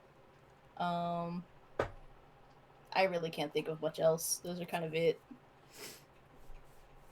Just like eating really like I don't know, just like weird substances that have like specific textures. Just the thought makes me fucking cringe. Mm-hmm. I'm currently remembering this old little text adventure game one of my old friends, who I've stopped talking to for the most part, used to just narrate for me in vaginal monsters. Vaginal monsters, I had a... Like, you know the teeth thing? Yeah. Oh, That happened once, and I was like, Yeah, I'm not comfortable with All right, this. I'm putting vaginal monsters on the list of lines, which is a funny thing, but also very reasonable, and I'm glad you said so. Just from memory, I know I've been uncomfortable with that before. Good to know. No gynecological or yeah, that would be weird. That would yeah. No labia horror. Anything else people can think of as far as like body horror, gore, and stuff? A lot of it's just going to be blood, like pretty standard blood and gore stuff, like people's intestines getting blown out and lots of blood. Maybe people smearing messages in blood around. A lot of like probably going to be a lot of terror, especially like human terror. We've already got on the list like role playing human suffering, so I'm not going to be like explicitly playing out a lot of that kind of thing. But on a fundamental level, you are playing in a society of vampires who eats humans, and some people like to play with their food. Yeah. Is I think the way that I would be best to put that. I think one thing I would like to add, if possible, is like descriptive horror done onto children or minors. That was next on the list, was violence toward children. It's this sounds really bad. I'm okay with it, but not descriptive. Right. Descriptions of violence towards children. If we want to upgrade that to just violence towards children, also completely okay. Also a very common line in a lot of vampire games. Especially in the older crowd, people who get into like their 30s and 40s and like have families are usually very like, yeah, no, we're not, no. I have a note here to reiterate that in this game, you are not your character. Your character is not you. And nothing you do or say in either form necessarily reflects on either side. And in addition to that, as opposed to other usual games, is your character is explicitly a monster in this game and has uncontrollable urges that you don't. And again, those things do not transfer either way. Keep an eye on if you're getting bleed, and if you are, feel free to walk out. Or say something, or protect yourself as necessary. I'm going to be doing the same very vehemently. After that, next on the list, supernatural slavery. So, I've already nixed human trafficking on this, and that eliminates a lot of the more like chattel style human slavery parts of the setting from Chicago, but there's still a lot of like people who are being forced to do whatever their sires tell them to in a supernatural sense. There are a lot of people who are and may be referred to as slaves and are being held under other people's control by magic. How do we feel about that at large? I'd be okay if you decide to depict it. Yeah, that's also just another one that was just like, this is kind of par for the course, huh? A lot of it, if and when I choose to involve it, is really just going to be like individual. I'm going to treat it effectively as a supernatural contractual obligation. It's very unlikely to be something like I really not a fan of doing the like torture thing. That's probably not going to happen often, if at all, but it might. I'm not putting it off the table. I'm just not putting it on the table right now, and don't super expect it to be, unless we end up running into like someone who, unless it becomes appropriate. A lot of that really is just going to be like people who have blood bonds, people who are under the thrall. A lot of ghouls in particular. So like ghouls have they have free will. They have a consciousness. They're not like mindless. They're not zombies. They just are. It like ghoul is a derogatory term. Ghouls are just mortals who are slightly more than mortals who are under the thrall of a given kindred. And a lot of that is, in some senses, like very deeply akin to slavery, but it doesn't hold a lot of the same connotations otherwise. So, yeah, that's about all I have to say about that. Does anyone have a strong opinion about it? I don't think so. All right, good to know. PvP etiquette. We've kind of gone over that a little bit so far. Of just like, Consent. be courteous. Talk to other people about how much you want to do stuff.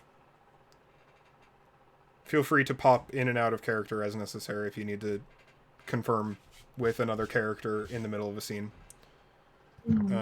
That's pretty much everything on my list. I was thinking. Because I already did human trafficking and recording. Yeah, does anyone else have things that they can think of off the top of their head? Mostly an addendum to the vomit thing. I just realized that that's going to be pretty unavoidable considering some of the stuff of this game. I would just kind of like to let's just not be descriptive about it, because I know we've also in the past roleplayed just like minor background vomiting. Yeah, it's just like borf, and then you vomited, and it's over there, and we don't worry about it. Yeah, exactly. Just wanted to make that more. Yeah, we're not going like full Rob Zombie grunge, like gross out horror stuff. Yeah. My thing is how comfortable are people with like player versus player like violence sort of thing? Because there might be conflict. I was kind of anticipating at least some amount of it. So obviously, like, if we want to like talk as like people like and how our characters are feeling like mentally at the moment, like how they feel about the other characters. I know I'm the GM, but I'm completely fine with player versus player violence. Yeah. It's just like it could get to a point if there's like very different opinion. Well, and it can get very personal. Like this may not be like D&D I want to fight you. This could be like I found out about your family and I'm going to go murder them. Like it could get very personal potentially. Or social combat, like you can just really own someone in public in a way that can get like deeply uncomfortable. Yeah. It sounds like the general response is that's fine. Be communicative. Yeah. Super. Cool. Just keep checking in. Already talked about Kine. Okay. Also, the safety document is anonymously editable at any time through the link that I have pinned in the our Docs and Pics channel. So if at any time you either don't feel comfortable talking about a line but you still want to put it up, or if you discover a line and want to put it on there, or otherwise need to or want to edit the document, feel free to do so at your leisure. It is there for you if and when you need it. Are we okay to go on to talking about our game and our setting and stuff like that? I think so. Awesome. So we've got kind of a decent amount kind of defined already. In specific, we have everyone's characters. We have some starting relationships between folks. And I think it might be useful to define those, not necessarily like strictly, but maybe a little bit more at this point. As far as I am currently thinking, I think a lot of this game is going to end up taking place inside of Sylvia's domain. Which is a decent chunk of space. It's not like, you said like 6 city blocks? It's like 5 or 6 city blocks in like a square. Which is like a pretty reasonable amount of area. That's like a pretty impressive amount of... That's a pretty impressive domain inside of a city as large / important Dense. as Dense. Chicago. Yeah. Um, Which is totally okay. It doesn't have to be, but I think it could be at least kind of like a safe zone. yeah. So domains typically are definitely like kind of a safe zone for you and your people. So the second of the traditions for the Camarilla in particular is like present yourself to the prince of any given domain and gain their permission to stay, basically. And you're going to be the one in charge of that for this zone.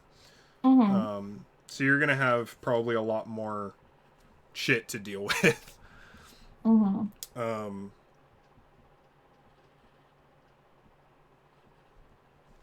It would make sense to me if the... Because, so... Constance, you have kind of like a home church setup, is what we talked about, right?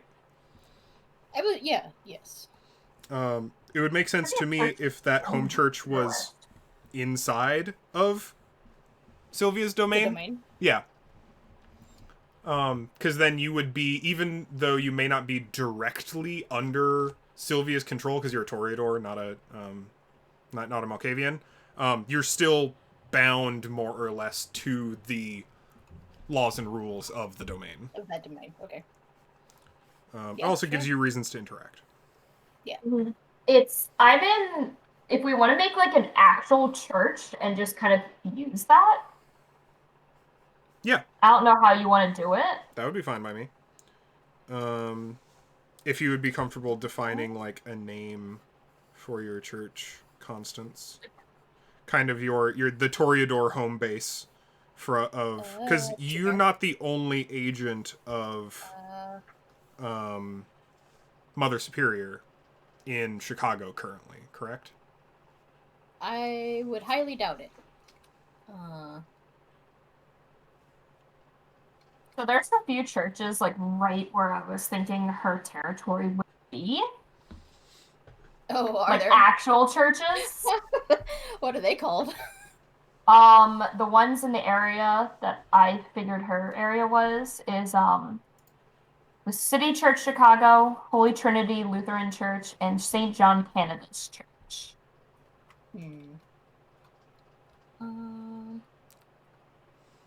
What normie names for churches? The St. John Canada's one is actually pretty. Oh, nice. I'm looking at photos right now. It's actually kind of gorgeous. There are a lot of really pretty, like, especially cathedrals in Chicago. Would it be a church or would it be a convent? Convent also works. Convent would be a lot of fun.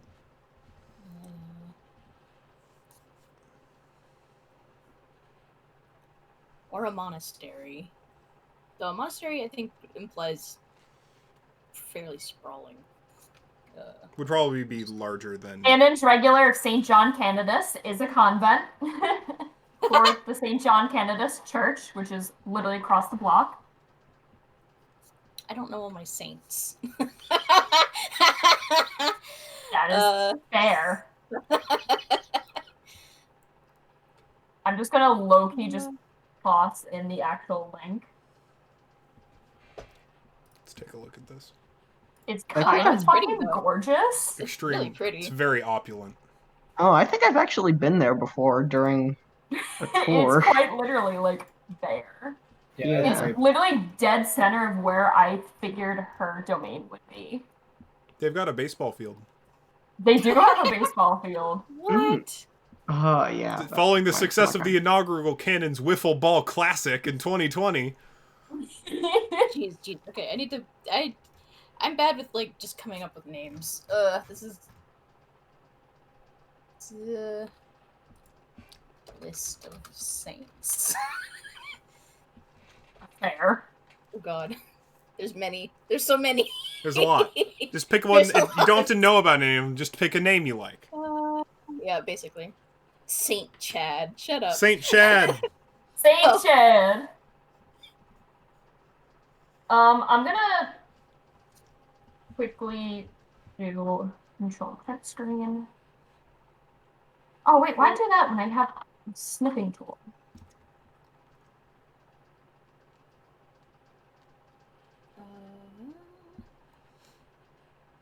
if we wanted to play into the Roman thing, So I figured what I'm putting in text for voice, like that little area, I figured that was going to be Sylvia. Kind of between the river and the highway there. Yeah, it seems like a completely reasonable size. Like, it's not too big, but it's not too small. It's a little zone. And it gives you some fun, defined boundaries. Boundaries, yeah. So between the river and the highway. Yeah, pretty much. Like, up to division, and then lowest. Yeah, like and that's also the... fun because a lot of that's kind of undeveloped, like along the riverside. Mm-hmm. Okay, I'm gonna say just like Saint Helena. Sure. Or like Saint Helena's, and to be honest, it just doesn't really matter because it's a front anyway. Right. No, it's real My Chemical Romance hours. Hell yeah. Yeah, so it can absolutely be in the St. Helena Convent. Yeah, something like that.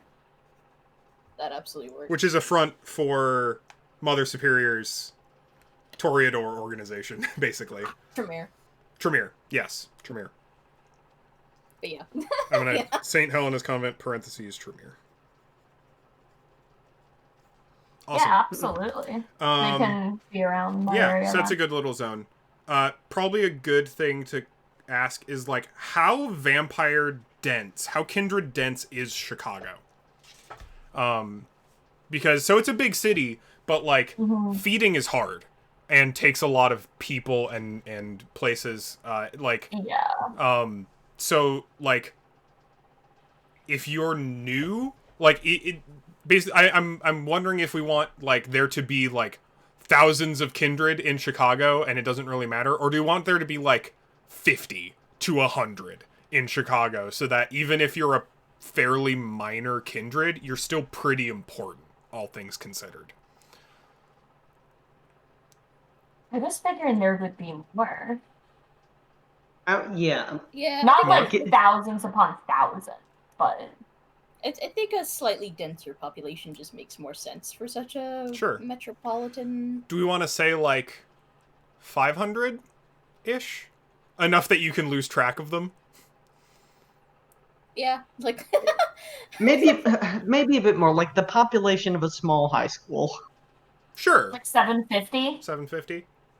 Yeah. Sub 1,000, more than 500. Some fluctuation in there. There's some fluctuation inside that. And do we want that to be, like, the total population, or, like, the known Camarilla population, and also Anarchs exist? Oh. I kind of like that. Known population. Because that's probably the number you would get from a Camarilla census. Yeah. That would make more sense, actually. Okay. I like that. Yeah. So setting for talking a little bit more about the setting for this. Chicago is a very Camarilla city. Broadly speaking, that has had some that has been questioned a few times in the most recent things, and the Anarchs are certainly more powerful than they have ever been before. But it's the second city for a reason, and vampires flock to civilization. So the Camarilla have had a firm grasp on Chicago for a very, very long time and are loath to give it up. That's just kind of true about Chicago, and we can play with that more or less if we want to. Like, are the Camarilla... Maybe these are things that, like, I can write, and there are questions that you can discover and answer. It's just like, okay, well, how much of a death grip does the Camarilla actually have on Chicago? Something you can explore and find out. We already talked about language and insults. A note that the world of darkness is not our world, no matter how close it seems to our world. This is Chicago. A lot of us are very familiar with Chicago. This is not our Chicago. This is shittier, worse Chicago. Okay. And definitely could be a source of bleed if we're not too careful, because, like, having a setting that is very, very close to home could do stuff like that. But just a reminder that this is not it is not literally our Chicago, but with vampires. It is fundamentally different and separate. And within that, cops. You're going to be literally murdering people at night, probably. So the cops are probably going to get involved at some point, regardless of whether we want them to or not. It would make a lot of sense too. We can, like specifically, I have here like, do we want to include depictions of police brutality because they're shitty and awful and evil,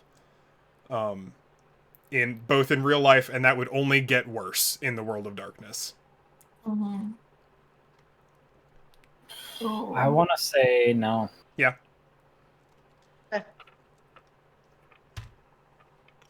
Cool. Yeah. No, I Hard think I no. agree with that. I think it's a bit much. On the list. In that case, how do we kind of want to treat cops? Because they're going to show up. Do we want to treat them as... do you want to give them the propaganda treatment where they really are just trying their best? Their food. Or their food? We can treat them with like caricature ineptitude if we want to. We can not really put any... They can just be, mortal characters and food. Like, we don't really... We can make it that simple. Yeah. We're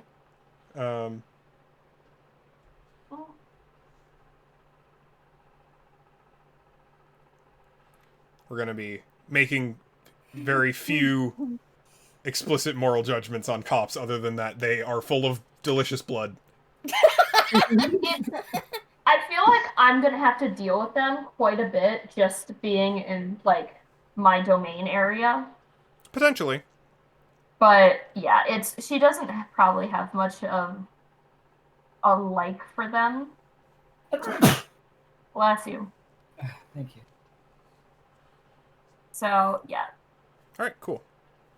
the less I interact with them, great, awesome. Yeah. And, so I added, I mentioned, I don't know if I mentioned this before everyone came in or not. I have added another tool to the campaign safety, which is rewind. In addition to like cut, break, and X and stuff, which is really meant to just be a like much softer version of the other ones. Where if something is just like, I didn't really like that, or that kind of made me uncomfortable, or like, just you feel kind of about it, you can just be like, hey, can we rewind that? And we can just like redo the scene right there really quickly. Rewind. And I think that this might be a good place to think about that. Like if the way that we are depicting cops and their interactions with people or whatever is like squiffy or hits too close to home or just makes you uncomfortable or other, like that would be a prime location to like, can we rewind that and treat them more like this? Or maybe we just skip this. Maybe we just don't deal with it. We make like a dice roll and then fucking cut to the next scene. Just, yeah, things to consider. Take it beat by beat. Yeah. Keep an eye out on your own comfort level when it comes to that kind of thing. Setting stuff. Let's talk a little bit about the political situation of Chicago. So it's a predominantly Camarilla city. There are, I believe there's a primogen for every clan currently in the Prince's Council. There's a very new, very young prince, which is relevant to a lot of people's interests. Do we know what clan he's from? Yes, he's a Ventru, because of course he is. Of course he is. The previous ruler was also a Ventru, but the leader before that was a Malkavian, which was odd. Kevin Jackson, I believe, if I remember correctly.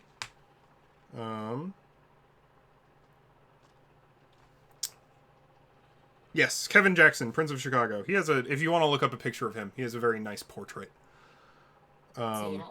He's a relatively young Ventru, and that's a bit of a political upset, as far as Chicago goes. Go on, Kevin. Hell yeah. He's really making it happen. He's attractive. Yeah, he's kind of handsome though. Yeah. Yeah. Kevin kind of got it going on. Are we? He are we really looking at kind of do. You're looking this up on Google? Yeah. If you sort of, he's also in the like, I think he's in the lore sheets for Chicago too. If you want, and his portraits in there. Oh, I probably should I not read up his wiki then? You can if you want to. Okay, I don't know if there's going to be like any like big things to like. He's not a very avoid. private person. Okay. It might also just be relevant to you because you also have a domain, so like. Yeah, so you would fall a lot more primarily under I met him. No. Almost definitely. Like Yeah. that's not a maybe. You have met Prince Kevin Jackson. I have him on speed dial. You're not allowed to have a fight. If you have on speed dial, both of you are going to have issues. Oh, yeah, you're right. You're right. You probably have a courier designated to you. Well, you probably have a courier designated to you by the Malkavian Primogen, who is Hernandez. Who's that? That's going to be important. That's going to be kind I of should important figure to out me. who the Malkavian. Where's the characters chunk of this book? He's an 8th generation. Oh, Yeah, God. he's a powerful vampire. Holy shit. Ministry. Malkavians. Ah, yeah, Newberry. Jason's son Newberry is the Malkavian Primogen. He sucks. What's his name? Jason. Jason's quotes son Newberry. I would say don't read up a lot about him. Oh, really? No, he's looks young. I can give you an image. Jason's son Newberry. I see his image, yeah.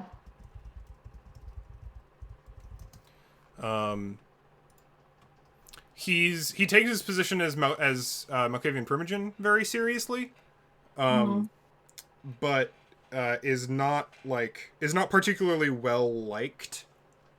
That's what you like to see, baby. Among the Primogen, and you do operate directly under him.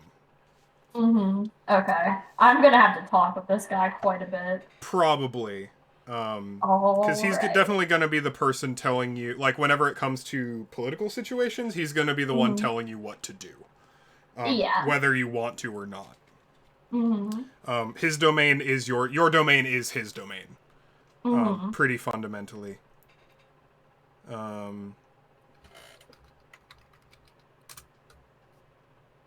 Bruja Primogen. There's the Gangrel Primogen. Malkavian Primogen, Nosferatu Primogen, the Toreador Primogen. Do they currently have a Tremere Primogen?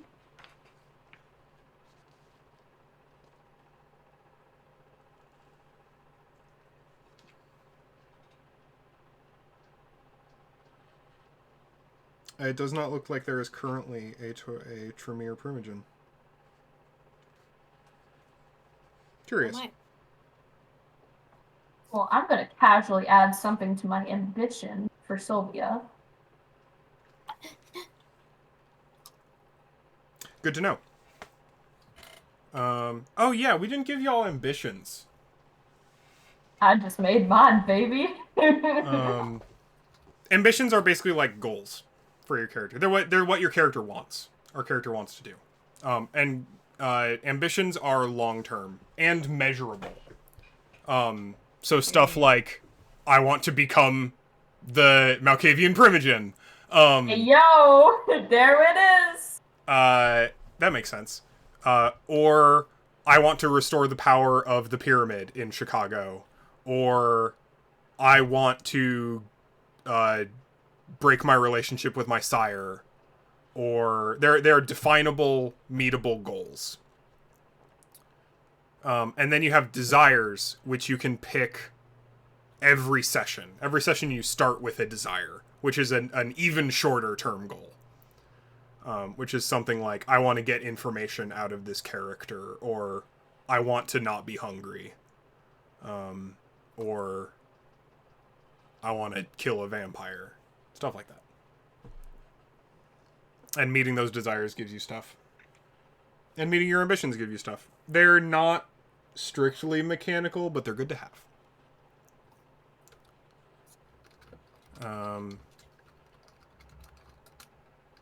So, as far as the campaign exists and is going, so,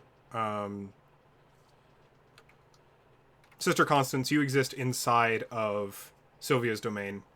I assume you're not the lead. You're probably not the, like, head of the convent, I assume, that you're inside Unlikely. of? Yeah. No, yeah, unlikely. That makes sense to me.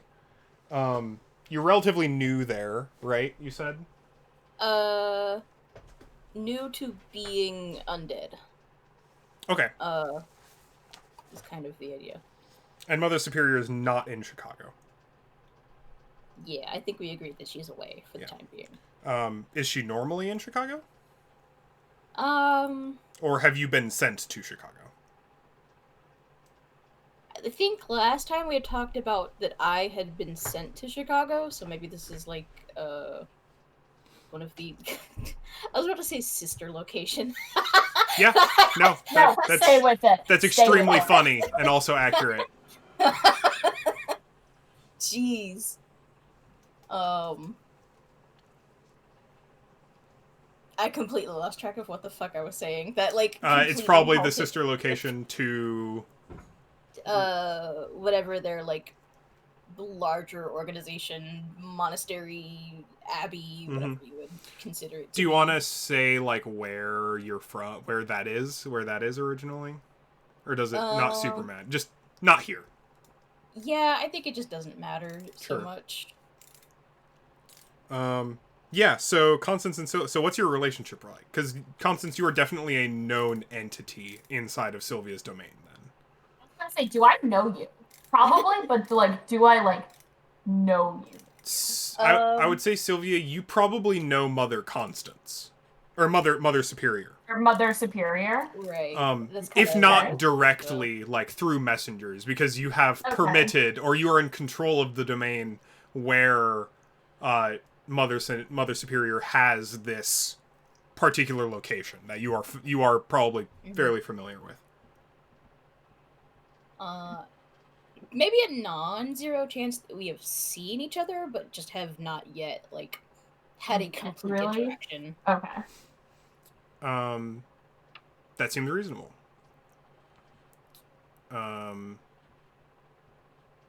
Yeah. So okay. So you live in Sylvia's domain. Constance lives in Sylvia's domain. Yeah. Which means, Sylvia, you have some amount of power over Constance and Constance's, like, location somewhat. I guess the question of, like, have we met is up to your enforcement of the rule of, do I present myself to you? Yeah. Do I have to How meet hard you? do you, like, stick to tradition, Sylvia, when it comes to that kind of thing? It has to be kind of a thing. Yeah. She will definitely So, want to know literally every single kindred in the domain. She will want to know them and like, I mean like know them. oh. Not like completely personal, like not the entire background, but she wants to know your existence and what you do. Mm. So you're familiar, then, I think. Right. Yes. Sure. Whether a good or bad thing, Sylvia will want to know. Sylvia, do you hold Elysium in your domain? Ooh. Or even in just, like, a part? Is there a specific part? I don't know. The thing is, I don't really know what's in my domain that would work for Elysium. Your nightclub. Yeah, Like, I guess specific it would be backrooms an of it. If it's a Elysium. really small Elysium. If it's a small one for like my domain, then absolutely. Because then you Maybe might... for like a visiting primogen or something, yes. Because then you might spend more time together than you'd think. Okay. Or for status. So people part of the reason people hold Elysiums is for the status. And I would not be surprised if Mother Superior was like, hey, hold Elysium at the church, just so that people like me more. Yeah, I think she would do that. I guess I can talk it out with you, Hannah, how well Sylvia Yeah, maybe we're like. Mother. This is my first mission is to like implore you to turn the church into an Elysium. I mean, I Give don't us think Elysium Sylvia license. would like say Just outright no. deny that. And it's a nice like, church. you. It's a really It's a nice church. It's a nice one. You can fit a lot of mortals in the cellar to drink from. It's great. I think the only thing, though, is using a church as an elysium is the kind of negative connotation. Like, if there is a kindred who has a fear of, like, the cross sort of thing, Oh, like, if it believes it hurts them, that's the only thing. Funny. So she would probably use Tartarus, but if you convince Sylvia enough, maybe she would, like, agree to use the church. So how about we say at the as per the beginning of the campaign, you two have started having this conversation. Okay.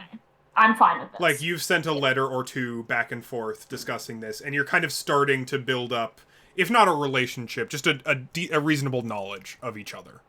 Yes.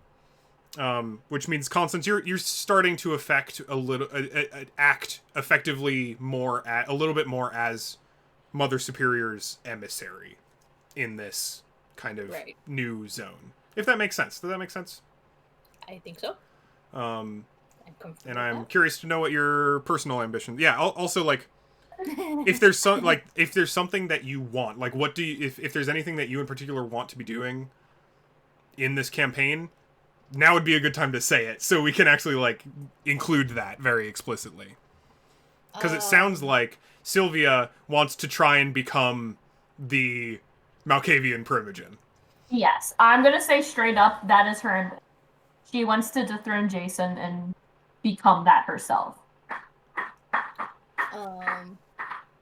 So when it comes to Sister Constance, her greatest ambition is to be allowed the privilege to make more vampires.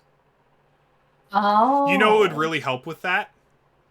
Having a Not friend being who's the Camarilla. Malkavian Primogen. Yeah. Because if you want the honor of being able to make more vampires, you need permission from Prince Kevin Jackson. Specifically and explicitly. Either not being Camarilla or knowing someone in the Camarilla. Like, that would be extremely helpful for you. And maybe you haven't explicitly discussed this yet. No. But there's some subtext going on around that. I don't think you would have told Sylvia about this. I would not. No, I don't think Sylvia would have told you think, about wanting to be the new Primogen either. Nah, she doesn't really tell. Them's fighting words. Yeah. Those are things that'll get you killed. Saying stuff like that. That's something that 100% Sylvia will not show. Sal, it sounded like you really wanted to not be under Jeffrey anymore. I just want to get them or the Toreadors. The Toreadors are fucking toxic. I'm just gonna go ahead and say I love that framing. Toreadors are fucking toxic. Fucking toxic. It's a toxic culture. They're the worst kind of artists, the gatekeeping artists. The ones who really have big fucking opinions and will not appreciate anything that goes against it. Oppressors. Or, I don't know. And I guess, but of course, I have no idea. At some point I'm going to have to, because I know, what's the big Toreador in this town's name? Is it Annabelle? Annabelle. You could definitely talk to Annabelle about maybe, I don't know, getting some more privileges, or maybe, I don't know, a boon, or having you not be beholden to Jeffrey anymore or something. Yeah. But that would definitely take some doing. That sounds interesting. She throws frequent parties. She throws parties 3 times a week. Yeah. It's nuts. She likes to party. She likes to party. She likes to party. Yeah, Annabelle's a lot. Oh yeah, Cool, also good to know. just So that's kind of, is that like, another thing I forgot that I need to add. Yeah.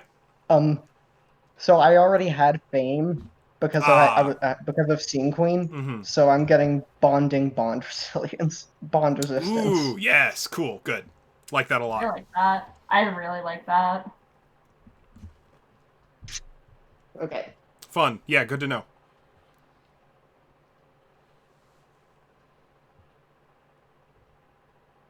Okay. So we need to get Sal connected to Sylvia and Constance. Silas, you're a vampire hunter. Yeah, You probably want to kill vampires pretty bad. I kind of do. Yeah.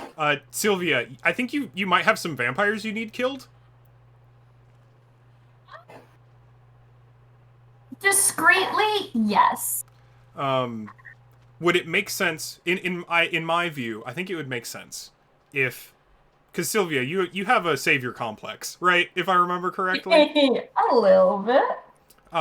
It A would little make bit. sense to me if Silas looks like to you someone very much in need of saving, but also someone who could be eminently useful to you. Yeah, I absolutely think so. Especially if kept hidden from the Camarilla at large. Mm-hmm. Um, I can see her use. I hate to use the word like using, but I think like it's appropriate. that's the only thing that I can see fitting. Kind of using Silas as like the ace up her sleeve. Mm-hmm. And for you, Silas, like, I don't think it would be incorrect to say that Sylvia seems a little off her rocker. And seems like the hiding in plain sight kind of thing for you as a newly turned vampire with a dark secret, to just kind of be in this messy miasma going on inside of Sylvia's domain. Sal is definitely trying to buddy up with you. You probably hate it. Me? No, with Silas. Oh, okay. Why? Because you're cool. Yeah, dude, you're You're edgy. You're edgy. interesting. All right. You're off the grid, bro. You're off the grid, bro. Radical.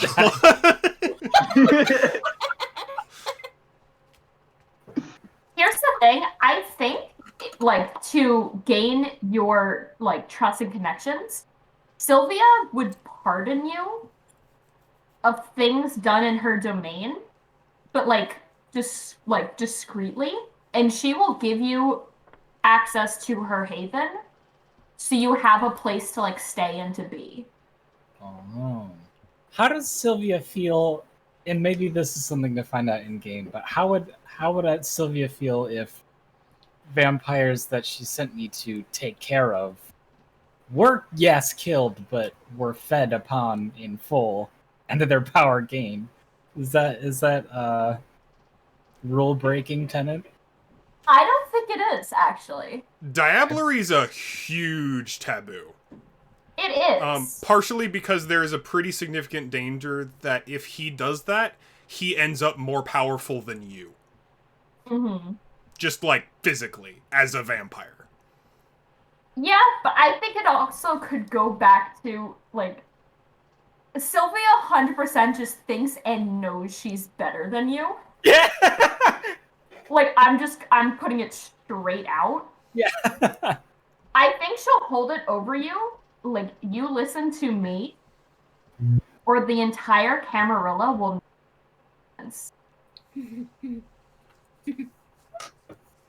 She will have zero problems selling you out if you were to betray. Mm. But she will still grant you that safe haven if you help her. I'll help you, asterisk.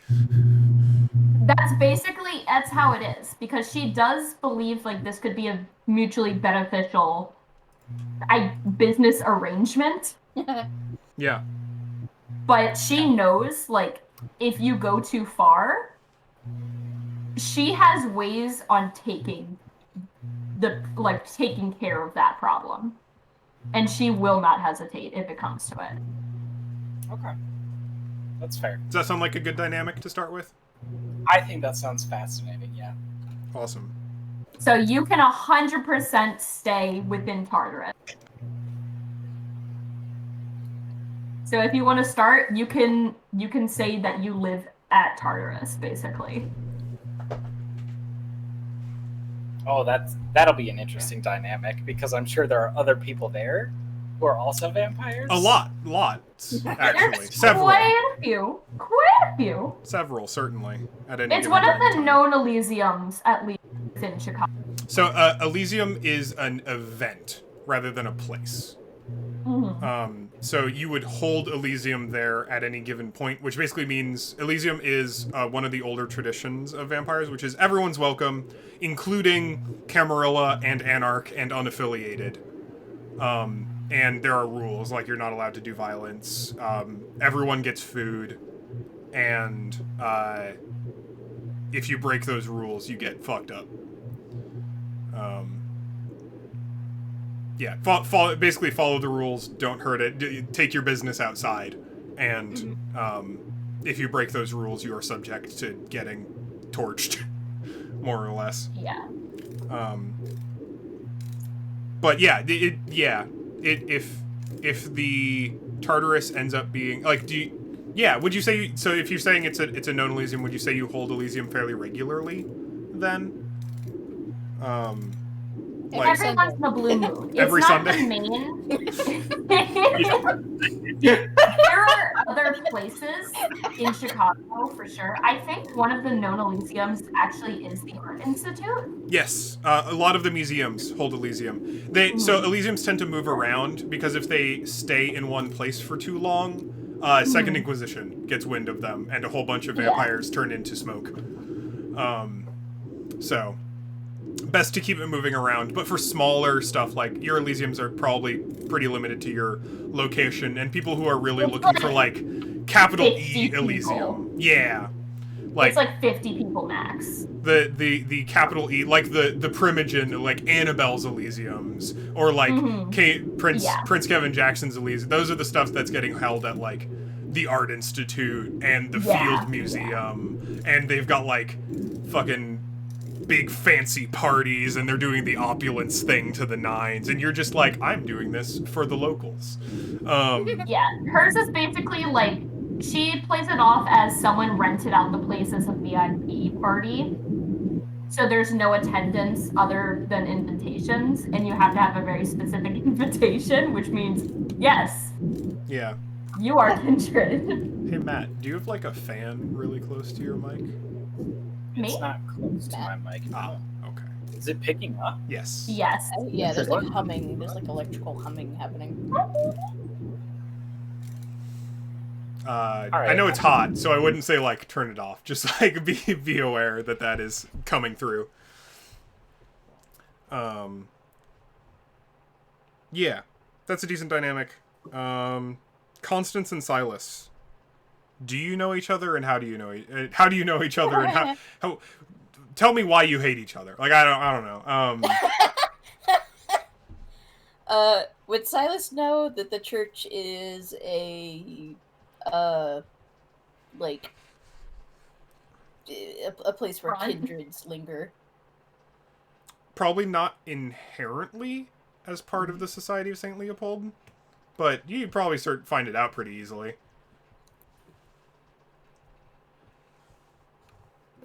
Well, I mean, because you've got Bloodhound, right? I sure do. So I feel like, does that let you find kindred? Can you identify kindred with that? Bloodhound.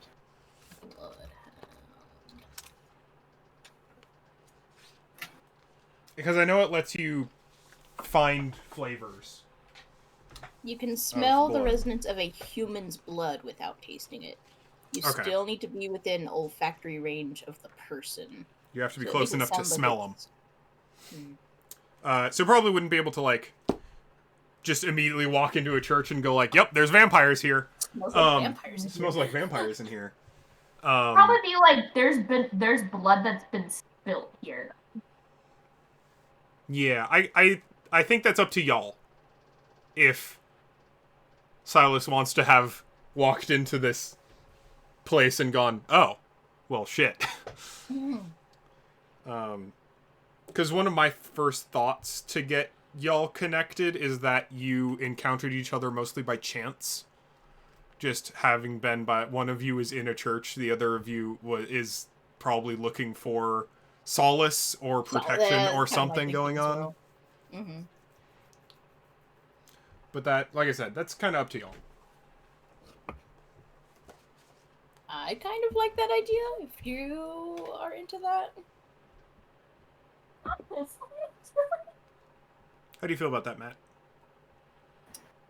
Sure. I don't really have a whole lot of strong feelings either way, to be honest. I can imagine some interesting interactions if you are particularly resisting your kindredness. That's true too. Especially as someone who reveres it. So. All right.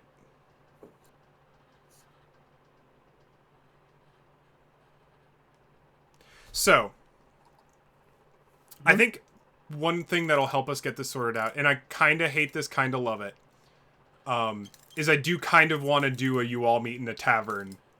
I think it would help. It would. I think I think Elysium would be a really easy place to do that. I think at Elysium, yeah, at Tartarus would. It would let us introduce everyone together, and if you have existing relationships, like you don't have, this isn't a you all have to meet for the first time, but just a let's get you all in the same place pretty early. And I think maybe an interesting place for this to go is effectively Sylvia recruiting allies for her big political move. And everyone, because everyone's got their own goals, and Sylvia's got her own goals, and Sylvia's got power. Yeah. And Sylvia can help you all individually with the things that you want, and you can help each other with all of the things you want. But you all also kind of want different things. Leadership 4, baby. So effectively bringing yourselves together for the purpose of mutual aid, like almost like a double indemnity situation, right, where you like hire a stranger to kill your husband or whatever, like that thing going on where like you're all from disparate enough places but just close enough that you can be like, hey, if we all meet up and like get you to be try and help you to be Primogen and fuck with Jeffrey, and I guess let y'all are gonna have some interesting opinions about Silas. Yeah. And help Constance be able to sire other childer, and then we can just like all go our separate ways if we want to. Like we've got all these goals and we can help each other. Maybe we do that. Does that sound like a good place to get you all together and doing It stuff? kind of works. It's Yeah. all of our goals kind of align. I did just have another idea about how to get Silas pulled in further, or at least give Silas more connections.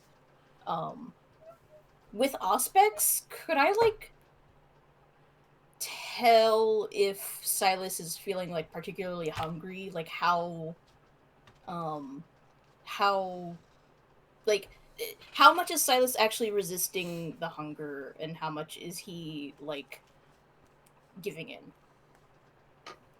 I think he is partaking far more than he would have initially thought. Or would like to admit, especially. I will remind you that drinking blood is awesome. Like psychologically for you, it's rad. You feel so good before, after, and during. Like, and I think for you, if I may presuppose, you hunt vampires for a living, right? You are muscled. You enjoy the hunt probably just like conceptually, and this is Ooh. that times a million. Like I like stalking that. prey, hunting prey, killing and drinking blood. Like it probably feels shockingly good. Yeah. I think that's spot on. Okay. Auspex. I like that a lot. Which of the powers do you have in Wait. Auspex? Shit. How many dots in it do you have? 2. Did you take specific Oh, powers? same. No, I completely overlooked it. Shit.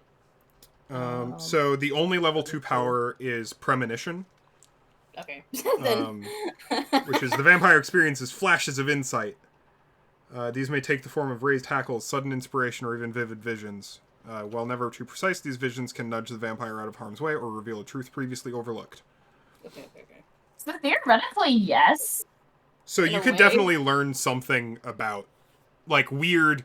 Like, again, I want to, like, lean a little bit into, like, cinematic horror movie tropey, like, kind of stuff for that, where it's like you've got visions and flashes. You don't have full information, but you know, like, you can, like, Right. decipher some things about Oh, Silas. I would love to, if you decide to do that, narrate something very short. Mm-hmm. Yeah. Because I also have that at the same level.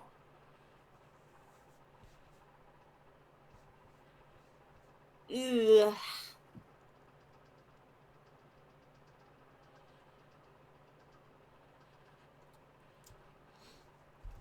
I kind of had a one-track mind, and now I'm being asked to whether wait, vision is walking into a trap. It would be a premonition of like maybe a future where Silas like falls to the beast because he became so hungry. Could Yeah, that was kind of what I was thinking, but that depends on Silas being Also hungry. works. Mm-hmm. I think if I'm understanding Silas as as Matt has described his character so far, Silas has certainly fed. Right. Oh yeah. Probably in full. Like, it sounds like you've probably drunk some people dry. Potentially. Maybe. Oh, It's if that's true, then that's an angle I could work with. So relevant. So how hunger works in this? So, like, if you just drink, it'll restore a certain amount of hunger. But the only way to fully satiate your hunger is to drink someone dry. If you don't drink someone dry, your hunger can go down to a minimum of 1. You will still be hungry. Also, Hannah, for Auspex stuff, because you've got 2 dots in it, so you get 2 powers.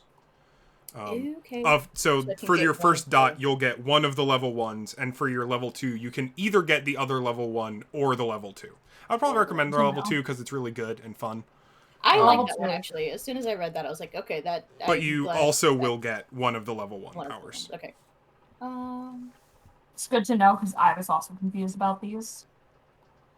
Yeah, I just completely overlooked it. I just Yeah, because you get there's like I'm not powers good, inside of the disciplines. then I'm taking premonition. I'm taking sense the unseen. Cool. Wait. Okay, so that was one of my questions I was having earlier. Does getting a new discipline through XP mean getting a new power, or Yes. Okay. So whenever you add a dot in a discipline, you gain a new power under that discipline of level equal to or less than the number of dots. Okay. So if you put a 3rd dot in celerity, for example, you would get a new power level 3 or below. Okay. That helps. I'm going to quickly finish that. Yeah. Sorry, Don't worry. sorry if I'm like It's way confusing. behind. I'm No. behind all of you. a Don't lot. worry, it's confusing and it sucks. It makes more sense when you do it, but it's really hard to explain verbally.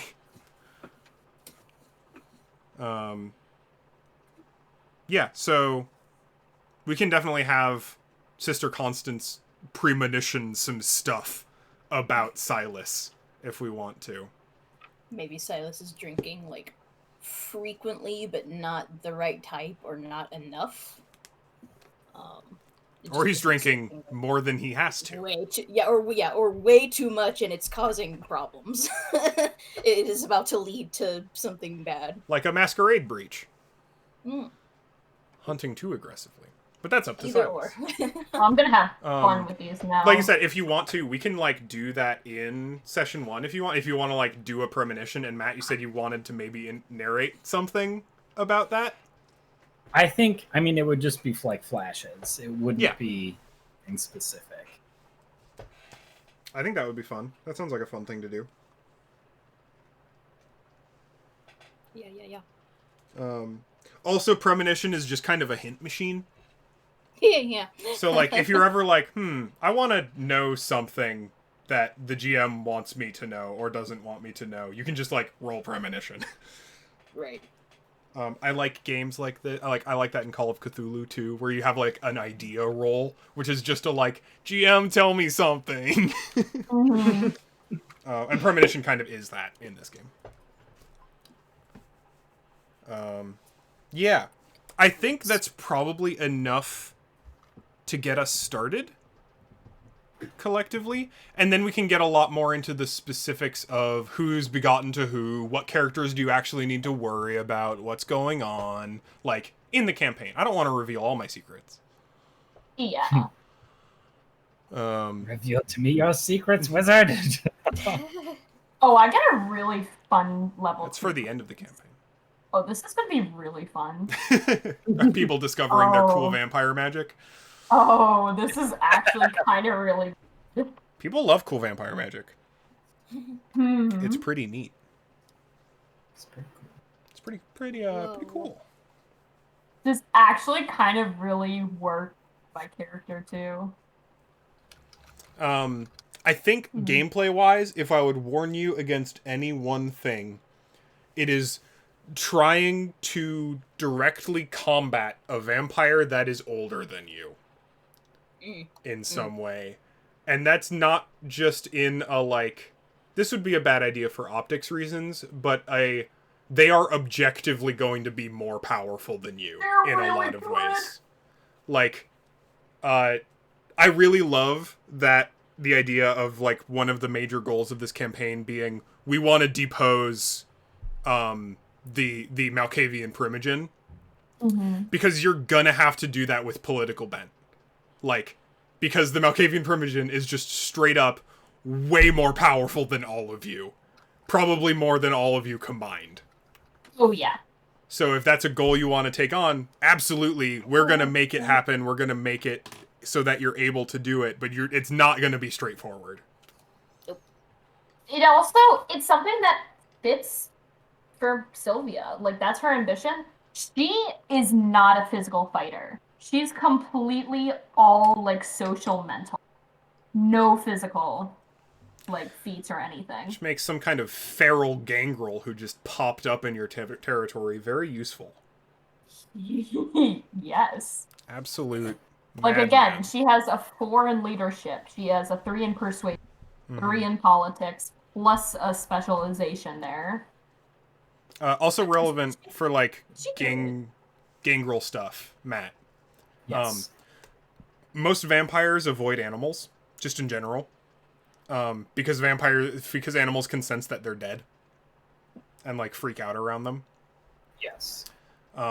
So if you do the opposite of that, because you're a gangrel, not like people will notice, but like you can take advantage of that in some ways, in some fun ways. All the clans have their own stuff, right? Like, Yeah. Malkavians can take advantage of being super weird. Gangrel can take advantage of the fact that they can actually be around animals at all. Can use animals. Toreador can exploit the fact that everyone fucking loves them. Ventru can just have all the power, and that's why they're good. Ventru really are like the capitalists and like the monarchs of this setting in such a powerful way, and that like the reason they're powerful is because they're powerful. Very strict about their reproductive embrace procedures. Tremere have blood sorcery. Like they really all have a niche that they can exploit and that can be exploited. I do have a question. Yee. So my bane is like how do we want to go about that? So the Malkavian, or not the Malkavian, the Gangrel Bane, if I remember correctly, is when you get baned, part of you becomes more animalistic for a period of time, right? Yeah. And that is a physical thing. Right. Which is going to be a social problem in a lot of situations. It is pointedly going to be very visible. It usually happens in the face area, broadly speaking, and it also means it's really, really hard to pass as a mortal. Because you got a bad case of animal face. Yeah. Is that an all the time thing, or is that specifically at certain times? There is a duration. Okay. So it happens when. Let me pull up the Gangrel page. Gangrel. 73. Because I'm looking at it, and the wording is kind of confusing to me.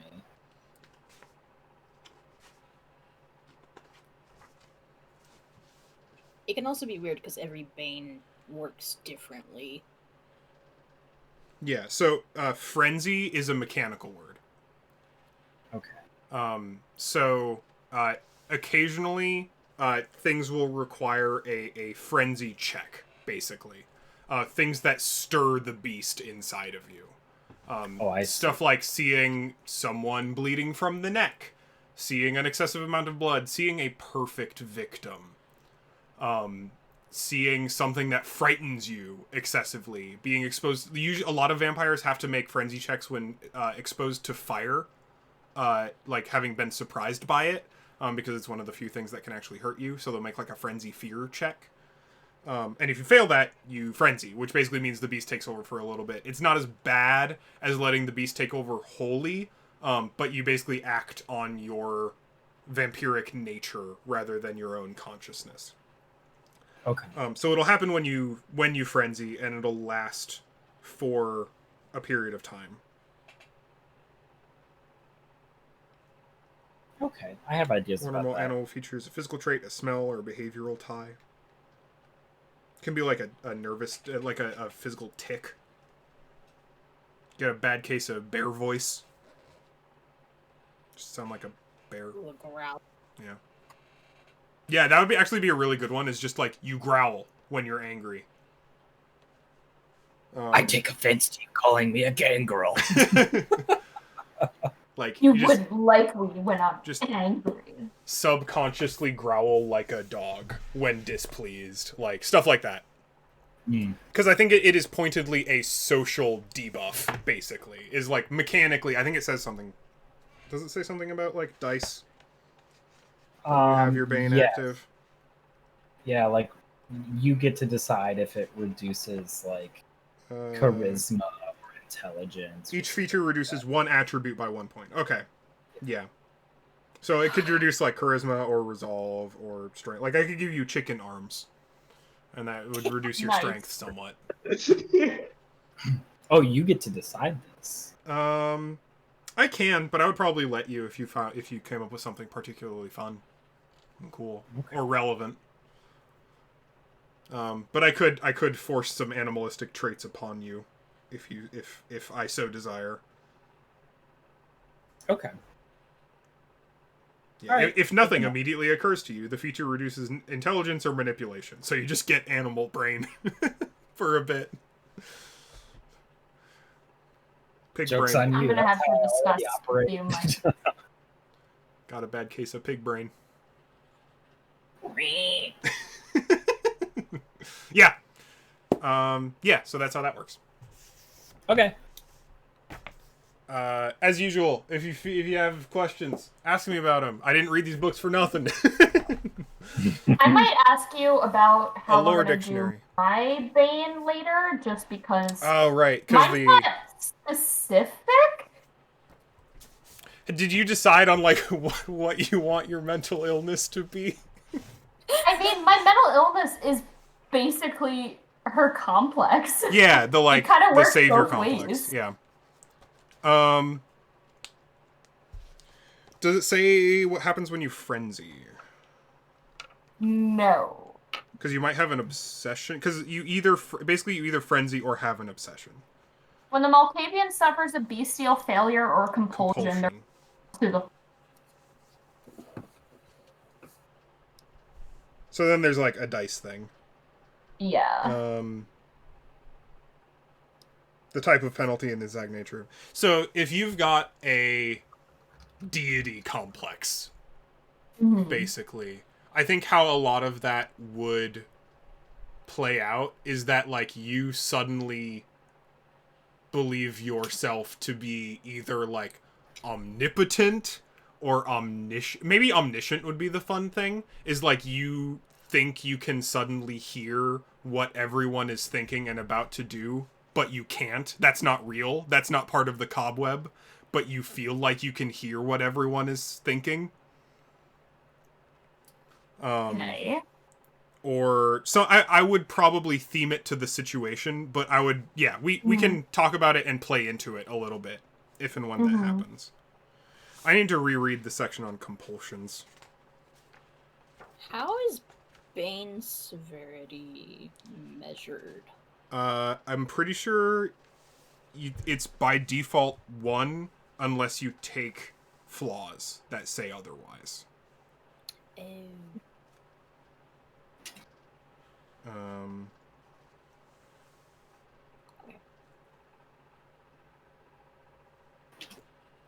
Where is the...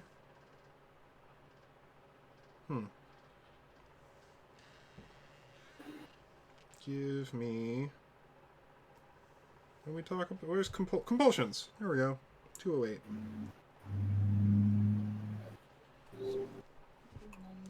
Honestly, a lot of these rules are going to come out when we start playing, and I'm just going to be like, hey, make this roll, and then we're going to walk you through it. Because this, unlike Firefly, this is a lot more like D&D in that it's a reactive system. Like, I'm going to be doing a lot more of asking you to make blank rolls and blank checks and stuff like that. Haha, blank checks. What a great movie.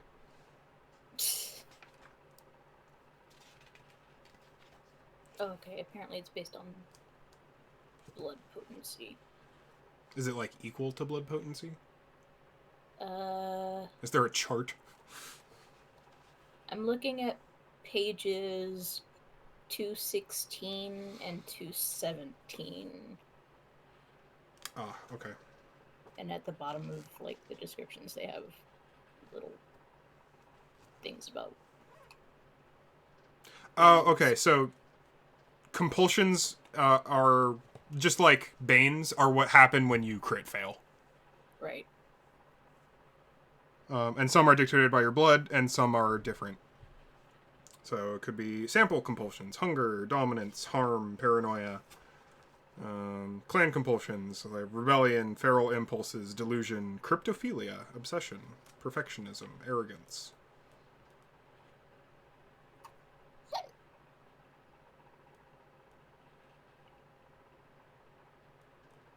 Yeah.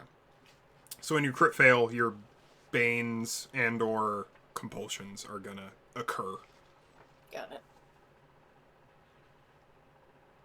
Mine's sort of passive. Really.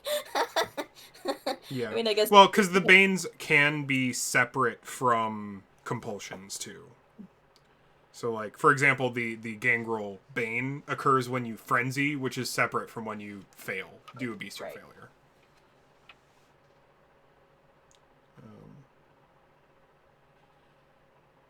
Yeah.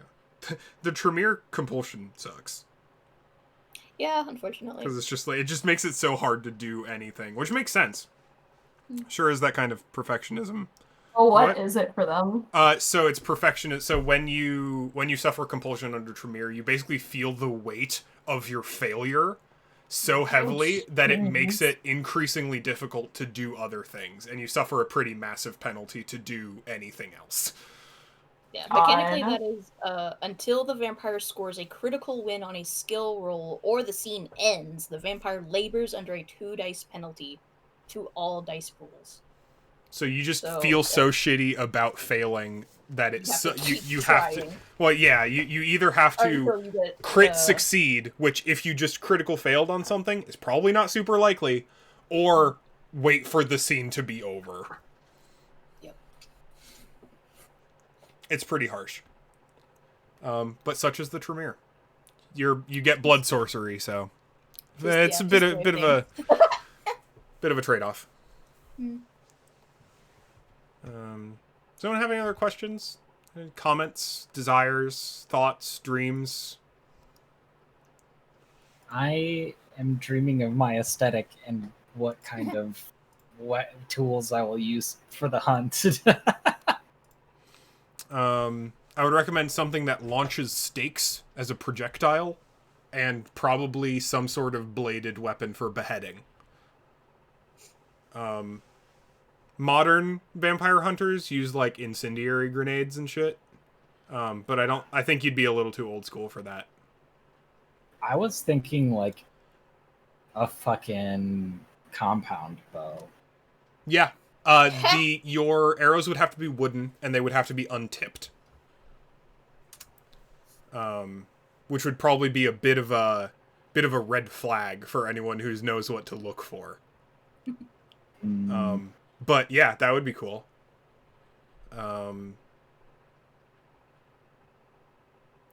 In the book, in like the lore, it specifically suggests crossbows.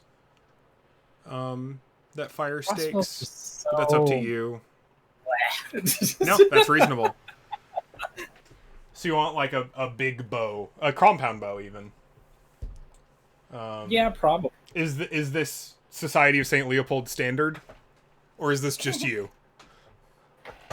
I think it is what I used with them. That'd be my guess. Yeah.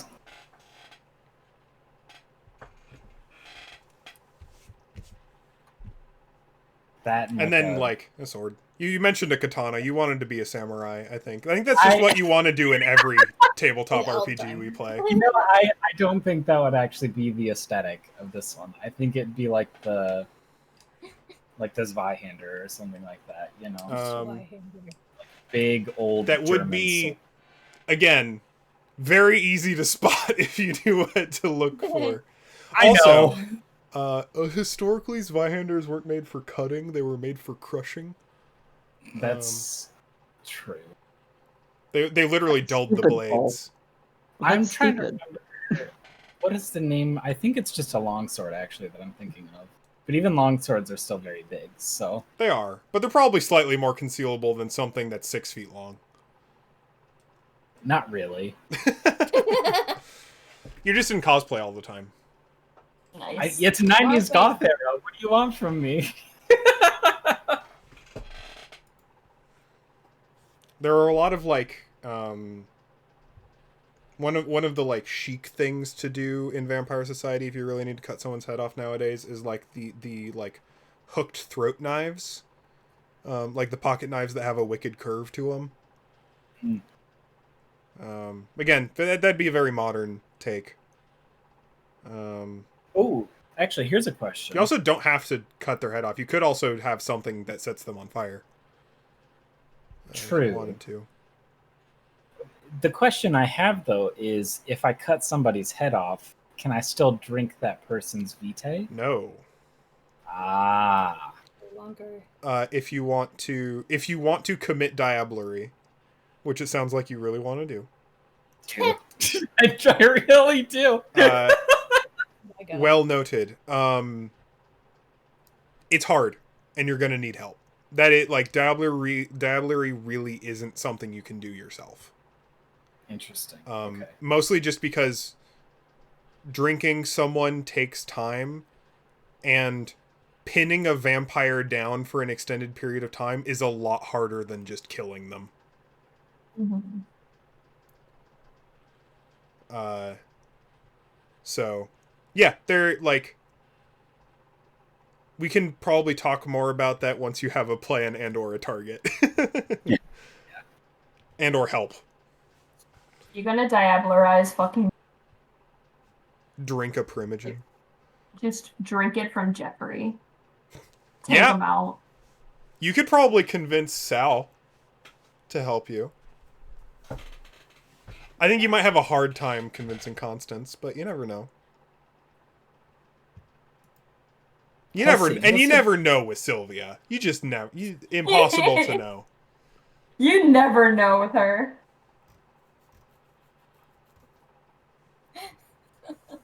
Well, the thing is, you commit diablerie, and then you dispose of the body in such a way that nobody will ever know that you did it. You know? I'm pretty sure after you commit diablerie, the body crumbles into dust. Well, see, there you go. Sure. There you go. Nothing to worry about. Do you keep anything from your victims that you kill? Why would I do that? A trophy. If you want. Yeah, do you... No? Not a fan? No, why would I do that? That's such an... Have you seen any murder show? No, I know. I'm That going is- to link a Google Docs folder for y'all to upload your character sheets to. So that if and when you update them, you can replace them so that I have an updated version. And so if you lose them, you have a version to refer to. Okay.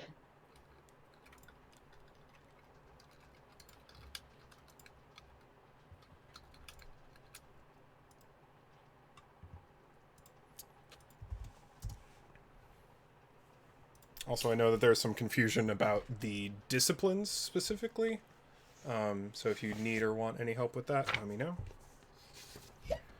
I think that's pretty much all I've got for tonight. I'm probably going to be doing a lot of writing and plotting and scheming, which will be fun. I think I uploaded it. Oh wait, I should Yep, rename I this. see a It Sylvia says Canto. upload complete. Yeah. I should rename this. Fuck. Gotta rename this fuck. The only thing that's kind of weird is I tried putting the blood potency, but it just won't put on the dots for some reason.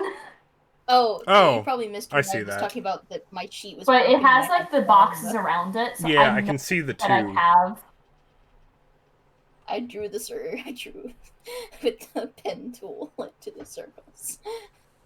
Right. So, I do have a question about discipline again. Mhm. So you start with two in one, and then two in one in another, and then zero in the last one. You start in 2 in one in another, and nothing else, which will give you a total of 3 powers.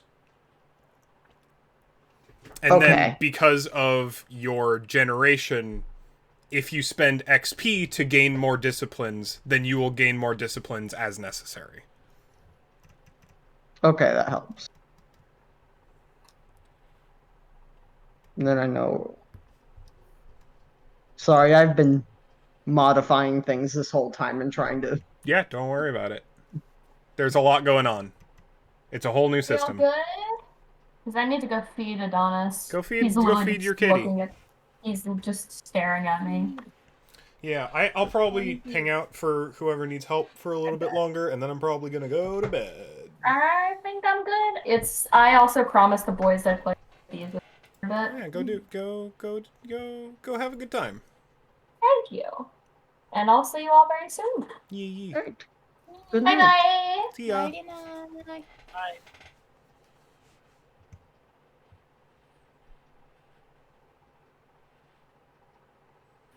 Also, wanna say, probably. Sorry, go ahead. I just wanted to say really quickly that on my sheet for the skills, if you look at it, it's going to look wrong, but it's so that I remember that the 2 skills that I get from the Brotherhood thing get 2 extra dice for specific things. So I'll remember that. I wrote it in there, so it's not wrong. Oh, the it's just religious district only skills? Yeah. Okay, cool. Good to know. 3 in Protean. I think I am GTG as well. Many intimidate. Many intimidate, many brawl, and shape change. Oh my. That sounds fun. Yeah, I will have a good time with this character. Should I worry about putting the true age, apparent age, date of birth, date of death Who things? cares? Yeah, thank you. Oh yeah, Bane severity, rouse reroll, mend amount. Are there numbers for that? Bane severity should be 1.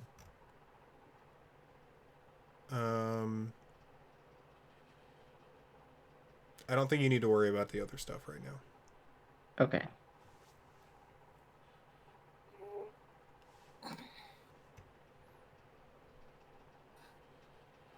What were our chronicle tenants were? Be civilized. Death only to those who Here, I've got them deserve written down. Death only to the deserving. Yep. Be civilized, death only to the deserving, and do not commit self-negligence. That's what it is. Which Silas is not having a problem with so far. I don't. I'm not having a problem with it yet.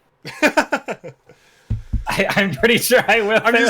I'm just imagining someone like coming up from the neck of a victim overflowing with blood and just going, treat yourself, and then diving back in to suck more blood. What? You know what? I'm gonna take a little more just today. Today. Proceeds to turn this alley mobster into a withered husk. Happy tastes good. Happy tastes good. Oh my god. You know, I also deserve to not be hungry today.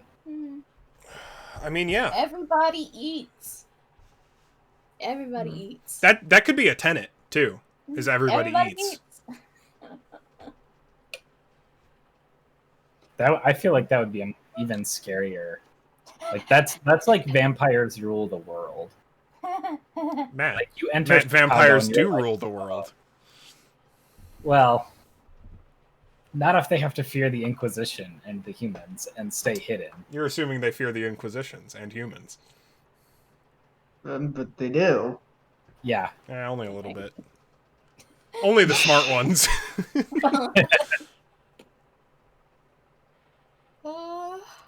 Y'all are about to find out that there are a lot of idiot vampires. What's the I was talking about this with some, I think I was talking about this with Dan, where it's like some of the best ways to play NPCs in a lot of these games is just have them make the worst possible decisions for the PCs at every step of the way if you don't do anything to stop it. Kind of like the pathologic. Yeah, exactly. Nobody. Yeah. If you're not there to help, everyone is going to make the worst possible decisions for you. That's good. Because the way I'm planning on doing a lot of the like prep and writing for this is basically do a lot of. So this is going to be a very like setup heavy campaign for me, which is basically writing a whole lot of characters and motivations and goals and stuff, and then setting you all loose inside of that.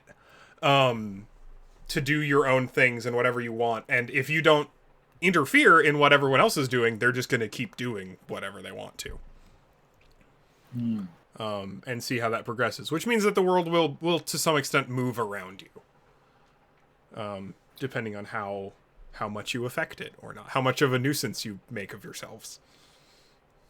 So expect maybe not to have a session 1 for a couple weeks then, at least. We'll see how motivated I am. Yeah. Dependent on some factors. Yeah, depending on what's going on this week and next week, it could be soon. It could be not. I'm anticipating doing a lot of it in like 2 afternoons, and it sure is going to depend on how many spoons I have in the next week and a half. Because it could be like we get to Saturday and I'm just like, hey, I'm ready. Here's a when is good. Let's fucking go. Also, I'll probably put up a when is good because that'll give me the motivation to do it. Actually, yeah. Having a deadline has always been useful for me. Right. Mhm. I'm excited. June gets a little wonky for me, kind of midway through. So Yeah, I know there's a week in June where I'm planning on basically taking an at-home vacation. Because my folks are going to a wedding for a week. So I'm gonna have the house to myself, and I'm gonna fucking party all alone. Because I'm tired and want to relax. sounds great. I need to buy a new dress. Hannah, can you help me buy fashion? Nani? I want a new dress. I want help. Not now. Eventually. Yeah, I can help. Maybe. The online buying clothes hard. Yeah. Bad. I've got all my measurements and shit. I can certainly assist. We'll see. Um, I might also just come up with like, oh, well, I actually don't want anything. And just vibe. I should shave my legs. Why am I thinking about all this now? This is all in the recording. Excellent. Which is very funny. Well, you can just make the video private. No, Nobody, I refuse. Nobody needs to know. No! All public. everyone must know our shame.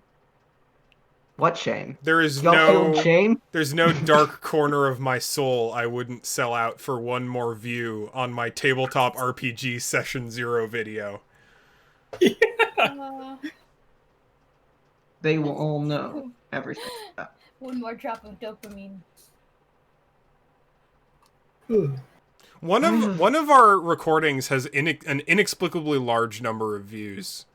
Not like a lot, but it's in like the hundreds. The first Avernus session? I don't know if it's that one. It might be. I was gonna check. I think people sometimes just look up, oh, I wonder if there's any Avernus campaigns I can listen to. Oh and yeah, they just Avernus get to Session 1 has 100 views. Which can't all be us. Yes, No. it won't. It means some segment of people probably looked up an Avernus session to see what it was like and then ran into the Kyla campaign, which was like, what is this? Mm-hmm. What is all this? Uh, Which probably explains why viewership fell off on every single subsequent video. Well, it's not for them, is it? No, it's for us. It's the whole point. Yeah, fuck 'em. This entire YouTube channel is just for me, specifically. Not even for y'all. It's just for me. this is You mine. hear that, viewers? Fuck you. Hear that, viewers? This isn't game- for you. Click off. Just You know like what? Dislike we don't this- give it. Dislike this video if you can hear this. Mass report it. Hell if I care. If you view this video, I will come and find you, and I will punch you in the face specifically for viewing this video. If you view this video, do not interact. Do not See Un- you, David, unview. Minnesota. I'm coming for you. I've got metrics. I can see where you're watching from. I can't, actually. I haven't figured out I YouTube will metrics yet. find you. I think you have to pay for that. That sounds dumb. I've got Twitter Or you have- analytics, but that's free. Oh, that's true. Well, they even nerfed that. They nerfed that to hell. Oh, did they? Oh. Yeah. Dislike. Yeah, big dislike. Well, privacy is an important thing, especially. I would like to know if my audience is children. To That's that I'm actually- Oh, being but that's like careful. specifically the thing they're not allowed to And tell then- you. Like, I would like to know. I would like to be sure that my audience is not filled with minors. Cause, get off of this website. First of all, this is the wrong website. Man, I'm pretty cute in this thumbnail. Yeah. Yeah, you are. Fucking get it, Cole. Fucking... Thanks, Long Eli. time. What are you talking about? I don't know. Always. Always. Always. 100%. Always? Always. Every 24 fucking always. All time. Go, go, go, go, I need to go go. to bed. Yeah, I was about to say, me too. Yeah, the bathroom calls to me. Let We me have know if not you had want a to do a break. dungeon tomorrow. Oh yes. Alright. We can run We some can hang out or something. Matt, what I'm- server do you play on? Adamant Toys. Oh, is that which data center is that on? I think it's Aether. Oh, okay. I'm gonna have to Guys. fucking get into another MMO. No, don't. Do it. Eli, the first No, 9 hours of the game sucks so bad. Do it They right really now. they're Now's the time. garbage, but Shadowbringers is so worth it. It's so good. If Shadowbringers made me cry, I think Endwalkers is just gonna have me in fun. I'm gonna be a puddle. Like, is this not like WoW where the story is ignorable? Some No, of the it story's is. great. I like the Um, story. Hey, Eli, I skipped through so much text yesterday. Like, so much text. But that's all this. All the no one's NPCs spoke in 8 paragraphs that were No one's essentially gonna- send this listen, letter to listen. another character. I'm gonna bomb slam you. Listen. Like, I want to watch No. that. no one, no one is saying that the first half of A Realm Reborn is good, because it's not. It's just not. But it gets better, and that's not a lie, and that's not like it's just true. It just gets It's so much better. Also, I like, would my argue- character actually looks good now. I'm gonna stop recording.